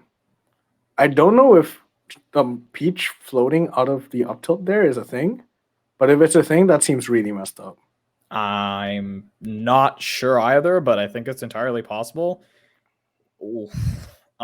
Maybe Smarted's playstyle is a little. Wait, is that a Stitch that I see? Yes, it is. They're definitely trying to hide it from us as well. Sneaky little Peach players. Every single one thinks they can hide it from us. Yeah. Yeah. I was playing I played Heaps a while ago, and he got a Stitch, and he's just sitting there trying to hide it from me. Thought I didn't see it. Always looking the other way. Yeah, you're not sneaky Peach players. When you turn the other way, we know what you're hiding. They're pretty sneaky. They're pretty sneaky. When you're looking at other things, such as Smarted Sopo catching Sharp's drift in there, it might just be a little bit difficult sometimes to be paying attention to a Stitch, but Sharp does clean up that Sopo stock. Yeah. I feel like as well as Ices, even if you are aware of the Stitch, I'm not quite sure what can change about your playstyle. There's no real safe way to coax the Peach into getting rid of it or approach safely. It's all of a sudden you're just constantly terrified. We see, in general, you don't want to be shielding against Peach. Not the least. Sharp's shield pressure, some of the best in Europe. Yeah. I will go so far as to say. And even with the light shield that you're seeing Johnny Fight do to not get shield poked by a down smash or, the 18th float cancel nair that's hitting your shield, you are still, at the threat of, just your shield getting broken. Yeah. Or your stock getting lost. Because that seems to be what's happening. Yeah, it's quite scary to deal with. And just like that, you had a Nana. 20 fares later, all of a sudden Nana's gone. Yeah, that's because Nana doesn't know about holding out. Nana only knows Hungry Box DI. Nana is holds a special place in our hearts, and we thank her for making it so easy for us to kill her. Sharp having a bit of a read on her roll-in, but it just happened a little too early. This Sopo stock is, I don't know. I don't know if Smart is going to be able to do much here. Especially against Peach. And especially against the Sharp who's playing as well as they are now. Yeah, not going to be it. Of course, Smart with a good DI there. Let's see. Oh, that could be it. Oh, the up air as well. That was such a nice little, perfect positioning there. Really nice mix-up. Could have been a bear. Yeah, it's a good DI mix-up as well because, you want to get hold in against bear, you want to hold out against up air. So that was crazy good, actually, by Sharp there. All right. Yeah, it's going to be game one, and we're probably just going to see, right off the bat, we are probably going to just see the FD counter pick come out for Smarted here, right? I believe Stadium. Or not. Oh. Okay. And I guess I'm just completely wrong. I might be doing a freezy. Yeah, maybe. Just go out. Just go Pokemon Stadium. It's good. I swear. Maybe they're just not feeling too confident after how that counter pick happened to go against Solo earlier. But yeah, catching a down smash and Sharp, I don't know, just putting on a clinic in this Peach actually. Yeah, this is horrifying. Just doing so well at finding early Nana stocks, and then, once it's Sopo versus Peach, it's basically just the simplest matchup that there is in the game, I think. Yeah. And Sharp just mashing out of the grab. Yeah. Nothing seems to be going right for Smarted here. Yeah, this is just a rough it's a crazy already. You see that? See that ledge dash? Yeah. Oh, no. You're just facing the wrong way. Yeah. It happens. We're not this is an ultimate. We don't get a grab ledge for free. Ooh, even the reverse fair. Oh my. Yeah. Having a jump read on Nana is maybe a little too much there, Sharp. Sharp's gonna make me switch to Peach. What is this? Nana's gone. Never mind, Nana's back. Just get to press, like, you just get to press buttons. It's great. Yeah, and then, that's the thing is like, it feels like they're just pressing buttons, but a lot of the buttons are really, really well placed. It's just like, Yeah, no, it's not. I'm not saying Lamau just press buttons, you win. No. The buttons are very well calculated, but extremely well. Yeah. yeah, it's just fun as well. Just not letting Smarted move out of shield whatsoever. Oh, At this that could be point, something. what's Icy meant to do? Oh, and you don't want back throw there. Was it Nana that did the back throw? Yeah, it wasn't Nana. It was an RNG Yeah. back throw. Oh, what? Wow. Just a back hit of down smash on the platform. And there you go. Just a little bit of what Ices does need to do in this matchup where, you know, sharking the float, but it's almost impossible, I think, when Sharp is playing as well as they are. This is looking really rough. That should be it, honestly. Wow. Yeah, it's 2-0. Wow, that's 2-0, and what a devastating like set so far for Smarted. That's terrifying. It's just so rough. Like once you're in the corner as Ices, you have nowhere to go, and if you shield, you get shield pressured into either a grab or a shield poke, which is separates climbers. Or if you don't shield, you get fared, and then your climbers are separated anyway. It's just a rough time. Yeah, and we are back on Pokemon Stadium. I don't know. I'd go on a separate. I'd go on Yes, FD I at mean- this point, but yeah.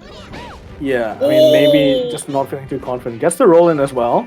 This is big. Nice handoff Okay. string. That's it. Yeah, wow. That's the Stock first one. lead. Boom, gone. First lead of the set for Smarted, isn't it? Yeah, it might just be. This set, definitely.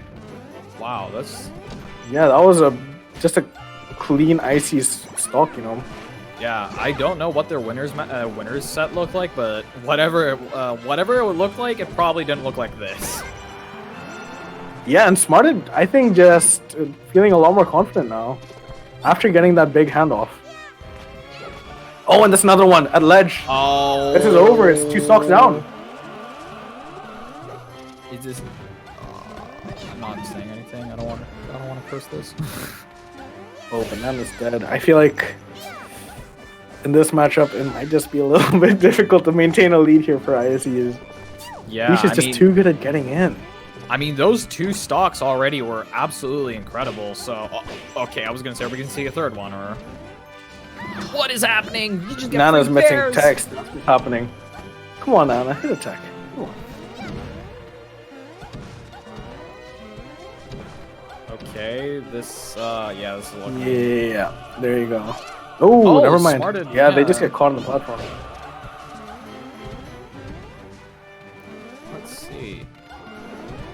Because this is trying to find their way out of the corner right now. Sharp not.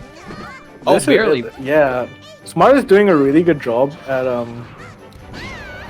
catching Sharp on their drift in towards stage with those backers, and that's what was netting them a lot of mileage early on in the first 2 stocks. But I think Sharp just drifting out there, maybe catching onto it a little bit. And now it's 2 stocks to 1. Smart still has a whole stock lead here to play with. But it's still Peach Icy. What is Wow. that movement? What? What? Super wave dash? Hello? What the hell? Where'd you go, Popo? You don't have that. That's unfair. Hello? I'm calling Sakurai. Hold on. Yeah, that was a perfect 2 perfect wave dashes. I don't know, but it was crazy. That was. Yeah, Nana hits you out of your F throw. All of a sudden, I feel like Smart might just be able to clean this up. And they do. Wow. 2-1 after how dire the first 3 games were. That is. Smarted picking up the pieces here.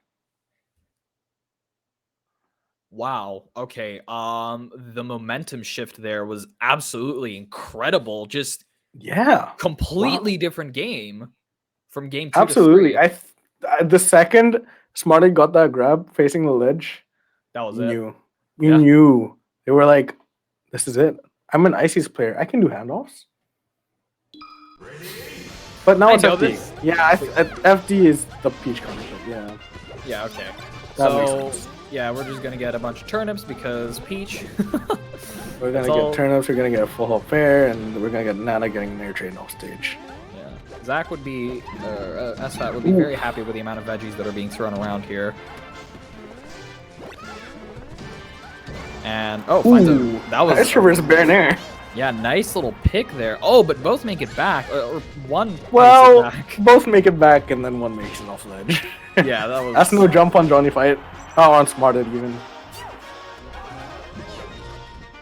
Okay. Oh, that spot dodge. Oh, nice holding the holding shield there off the jump, because against both climbers you don't want to be doing that, but against Sopo it's they're definitely just gonna be looking for a jab up smash or a jab down smash. Okay. Second Smarted let's go of light shield. Sharp just let's rip the down smash and the shield pokes. Yeah, I mean, surprising that Sharp even has the wherewithal, right? Yeah, like the awareness to just do that. That's crazy. Oh, that could have been really bad for Smarted, but oh, that is bad. That is bad for Smarted. Yeah, they're down 2 stocks now. This is getting really close to just a sharp 3-1. But they do get a grab. Oh, this could be big. Ooh, getting all the right throws here from Nana, and that's gonna be a down throw up smash now. Yeah, that's just gonna kill. Yeah, that's just wow. I'm surprised that that Popo managed to hold on to Peach for so long over there. Nana got 2 blizzards. Okay, hold on. Yeah, no. this is getting really close now. Your 2 stocks apiece. Goodbye. Yeah. Goodbye. Your stocks got deleted. Ooh, and trying to catch a jump. Yeah, Sharp, really good at reading jumps. If you've ever watched them play against, especially Marth, they're really good at reading jumps, and they almost just caught Smartest jump to just take the stock there. But it's over now. And it's 2 stocks to 1 here. But I mean, we've literally seen it's a meme, but we've literally seen multiple times. All he needs is a grab. Yeah, it's. I must say, it must be frustrating, right? You're just playing and playing and playing, and then all of a sudden you just get grabbed once, and that's it. Truly, the most terrifying punish game, or at least my. Oh, here we go. Oh. Yeah. Wow. I mean, okay. I mean, once it's at 90 or around 90, then down throw up smash starts becoming a thing, right? And you don't even need to do the handoffs. This is gonna be tight, and I think that if Smarted manages to take this, it's gonna be such a huge momentum swift or change for the set. Yeah, and really good there from Smarted, going for the side beat to recover now. And just rolling out of this pressure every single time. Not getting shield poked. Okay, never mind. Getting shield poked. And Anna's gone. And okay, this could... last stock Sopo versus Peach, but Smarted Sopo is pretty good. Mr. Saturn. Okay, Mr. Saturn could play a role in this. Reese the roll in, Reese another one. It. That's over. Wow, Yep. Okay. 3-1 for Sharp. Yeah, it's going to be Sharp solo battle in grads. And I mean, from what we've seen from solo battle in the past against other Peaches, notably Triff, solo battle has constantly had Triff's number. But I mean, you know, Sharp is also pretty good against Puff. Different Peach, different day, you know, like could be quite good for Sharp. Yeah. We'll have to see. Going into Grands of the Winter Snowdown. Awesome. Okay. Sharp in the loser side, and it's going to be solo battle in the winner side of Grands. And congratulations to Smarted, obviously, for getting 3rd. Crazy run. For getting some amount of money. For getting some amount of money here. I mean, beating Johnny Fight in the Icy's Ditto. Beating Sharp in winners, only losing to to Sharp in losers and solo battle. It's a really good run. Yeah. I mean, you know, 3rd out of 106 is quite good, you know? So, yeah, really, really well done. I mean, over the likes of, this top 8 is stacked, and even outside the top 8, there's a lot of, it's such a stacked tournament. Yeah. It is quite a stacked tournament. I mean, we got solo battle in here. It's quite stacked. Yeah, I'd say so. And shout outs Johnny Fight at 4th place. I mean, we've not seen them enter for quite some time, and they still got it. I mean, yeah. Again, 4th place, like, incredible. Mm-hmm. Noon and Jamie at 5th place, and Messi Raptori at 7th place. Shout outs to all of them. I mean, it's been a great tourney. Yeah. And go on. Sorry. Yeah. No, I was just gonna say we're gonna be getting into grounds any moment now between Sharp and Solo. Peach Puff, we've seen it. I mean, I think as of recent, it's become one of those matchups where we feel like in the past we've been lied to. You know, this matchup is somewhat doable for Peach. It just is a massive patience test, I think, for Puff. Let's see. I think this is like the one.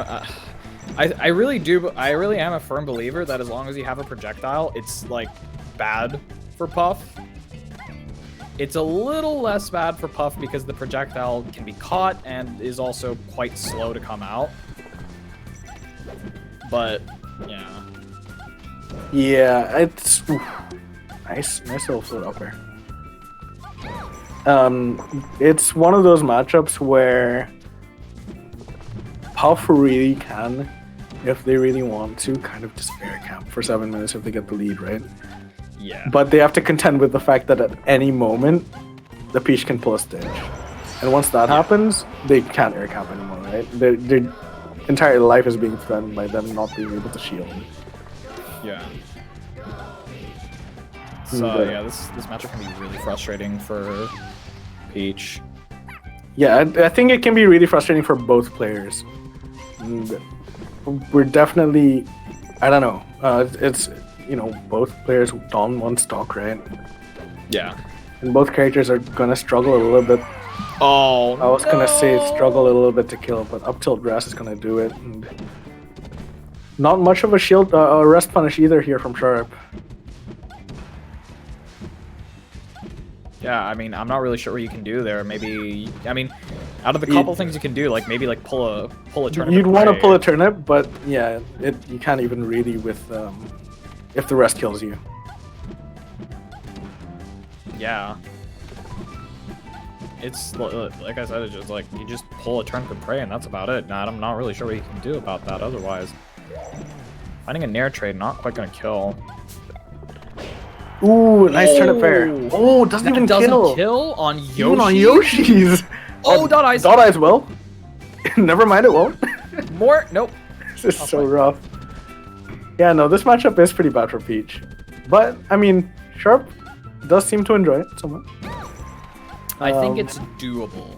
I think it's doable for Peach. Yeah, I feel like they don't play the matchup that much anymore. Ever since Kingu started playing Fox in the matchup. Yeah.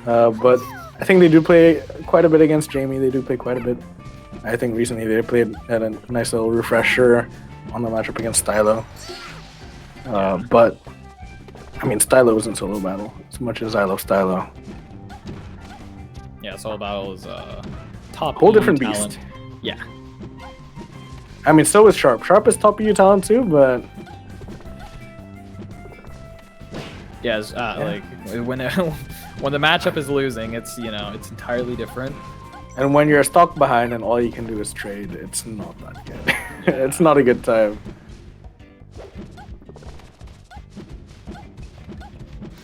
This just looks absolutely rough for Peach. This is the problem a lot of characters face versus Jigglypuff. Like I think Sheik and Peach are in the same boat. As long as they maintain the lead, the matchup is really bad for Puff, I feel, because you force the Puff to approach and interact. But the moment the Puff has the lead, it's just so The second Puff has the lead against Peach, it's all of a sudden really hard to make a comeback, especially when Solos managed to kind of extend his lead to like a full stock and some change. It's not looking too good here, at least in game 1. Yeah. Okay, that was really cute. Okay, wow. That was awesome. That was sick. Awesome. Yeah. Wow. Little down turnip throw up air. That was I mean, it's gonna take game 1 here for Solo Battle. They're 2 games away from being our winter Snowdown champions. Yeah. This is looking very doable, especially considering the matchup for Solo Battle, but you never know. We could be here for 2 hours watching a Puff Peach set as these do. Nah, I wouldn't trade it for the World Freezy. Yeah, no, this is Oh my goodness. No. I mean, Solo Battle's Marth is really good. No, it's their. I mean, I believe it was their main back in the day, correct? I think so. Yeah. Sharp is really good against Marth. I mean, Sharp used to obviously practice with May, and May, I would say, is one of the best players in the world against Peach. Yes. Sharp also has Meaty in the region, as well as Ekim. So lots of Marth practice. They've gotten a lot of. I mean, Solo's Marth, nothing to scoff at. Definitely one of the best Marths in EU. Yeah. Even as a secondary. Oh! But I mean, when you're getting Nair into the turnip and to another Nair, what is there for Marth to do? But okay, this is a whole different matchup, and it's a really bad one for Peach for completely different reasons. Yeah, but it's not looking like it right now. That's the joke. Yeah, I mean, we're seeing a lot of why Sharp is really good at this matchup, right? Yeah. Managing to pull these turnips and makes up their approaches really well with the turnips. And just stuff out Solo when he's in the corner. Oh. Nice little dare there. Yeah. Well done there. That dare was fantastic, but still got... Yeah. Ooh. Wow! Okay, the little Z-drop, yeah. Counter dash attack. Platform tech chase. You don't want to be catching that turnip Solo. Yeah, it's not going to quite do it. Yeah, looks for the classic edge guard, doesn't quite find it, but finds the Nair instead. Rinse repeat. Yeah. It's one of those I think this matchup Marth edgeguards Peach like incredibly well. But Peach doesn't really edgeguard Marth quite as well with the amount of mix-ups Marth gets.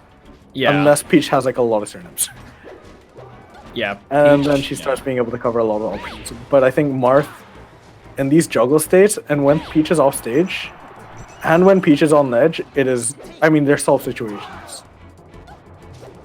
Yeah, they're it's really hard for Peach to do much by the ledge. She has a couple of options, but it does feel like sometimes they're all reactable. Yeah.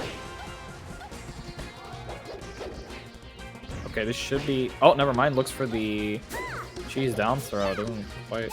Yeah, I mean, it's better than... at that percent, F throw isn't really going to send that far. And yeah. Okay, we got a dot edge. We had one.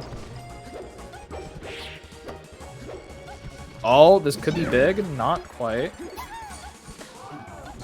Sharp quickly finding a reversal out of that situation. Really good job catching the... Oh, no double jump. Nice.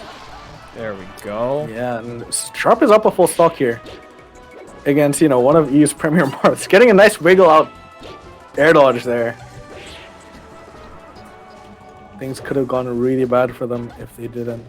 Yeah, we'll have to see. Does this end up being a 1-1? Oh, right, that tipper. Well, sometimes you just hit F smash and it just kills, you know. Sometimes you're just Marth. That's all there is to say about that. You know what's crazy is like, even Solo's Marth is like hitting these like, you know, edge cancel movement tricks. Uh-oh. Seeing a little freeze on our stream here. Oh no. But I mean, yeah, sorry about that. No, don't worry. We are going to be watching the stream through Twitch, unfortunately. At least for this game. Oh, what did we lose in the meantime? We just saw a spike no! trade. Oh, that's crazy. Yeah. That was a rough thing to miss. Oh no. Yeah, so Sharp. let's kind of take game 2.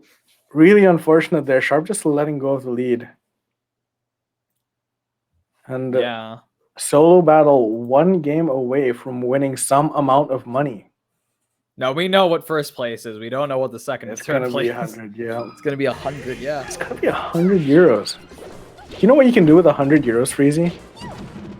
You could buy... I can name a couple of things. Like... You could buy, like, a third of a Goom Wave. That's big. Oh, no. We're seeing more Peach Marth on Battlefield. This unsurprising. It's yeah, no. Solo Battle's gonna miss that little hack stash attempt. Or it was the hack stash double jump. Yeah, coming down with a nair. Ooh, went for a down smash tech chase. I love that. Yeah, managed to avoid it. Finds an uppie instead. What was that? Reverse up, yeah, the hit stun. Solo just going for these reversals, kind of like how we saw earlier in winners finals against Smarted. Just going for like random rests out of hit stun. He's just going for upbeat out of hit stun now. Yeah. Doing a really good job getting out of ledge where Marth normally struggles with these kind of hack stash double jump mix-ups. Yeah. And Sharp very much the same, but wow. Same situation again, but doesn't die. Yeah, I think there, it's just a matter of Solo reading just a shield drop nair from Sharp, and it's not quite low enough, you know, the way it normally is, where you can't really punish a Peach hitting your shield. And Solo just managing to kind of read these situations really well, and really showing that no jump. Sharp doesn't go for an edge guard because, I mean, really risky. Yeah, a little bit. Oh, finds a down smash by ledge. Yeah, Solo's movement at the ledge is really scary to come up against right now. And after it's gonna kill here. Should do. Just about. We're gonna see if Sharp is able to take out Solo Battle's Marth here. I think it's doable. I definitely think it's doable. Sorry, just catching up a little bit. All good. Seeing some nice sped up melee here. There we go. Sharp on top plat. Solo trying to shark. The dash dance. Yeah, no, we're really not seeing these things where, like, the you know, traditional thing about this matchup where Marth struggles, where, you know, Peach lives until 190%. Oh! Because Solo's finding these conversions like that beautiful little hack stash double jump there. Yeah, I love the little back hit of that hitbox. It's always so pretty to hit. Satisfying, yeah. Let's see if Sharp can make this comeback. You know, losers Sharp, it's their comfort zone. That's where nothing to scoff at. I mean, absolutely. I think it's definitely the most powerful version of Sharp. Oh, and only 50% here on their last stock, possibly their tournament stock. Against Solo's Marth, will they be able to clutch it out? Oh no! Oh, will Solo find a pivot F smash out of hit stun? Nice. Hitting the little hilt tipper. Just barely managing. Oh, roll to ledge down smash. This could be it, not quite. Oh, but goes for the subfloat. Oh, the roll out of shield. No, that's not it. Not yet. We're still in this. Finds the bear. This is a really rough situation for... Yeah, that's it. Yep. Oh, my God. Wow. Congratulations to Solo Battles Marth for winning the Winter Snowdown and 100 euros at that. And congratulations to Sharp for second place. Great losers run, tearing through. I mean, 2 ICs players. I mean, what can be said? Congratulations to both players, and thanks everyone for watching. Thanks for a great top 8. Yeah, that was sick. Yeah. All right.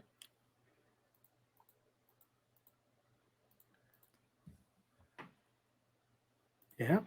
Yep. Yeah, and just real quick, before we go, we are going to shout out our sponsors one more time. Shout outs to Wednesday Night Melee, hosted by my lovely co-commentator Freezy. Shout outs to obviously Fight Core, run by Bort. If you need frame data, that's the place to go. Shout outs to the SSBM RU community, who, I mean, they're the ones who donated 100 euros to this prize pot. So that's half of it. That's a solo battle share. Yeah, exactly. Solo battle took SSBM RU's money and is going to use it to buy a third of a Goom Wave. Yeah, and big shout outs to Specstar for organizing this tournament for us. You know, absolutely fantastic job. Shout outs, of course, to, and, you know, of course. Yeah, shout out to Specstar for also giving 100 of his own money. Yeah. Which is also going to solo. Wait, no, that's going to other people's wallets. that's going to the other people. And of course, a big shout out to Go as well for helping us with the stream and everything there was to do in the back for support for us and the tournament to run smoothly. And don't forget, it's not over. There's still Project Plus tomorrow. Exactly, we've got Project Plus tomorrow. So tune in there. Until then, I suppose that's it for us, yeah? Yeah. All right.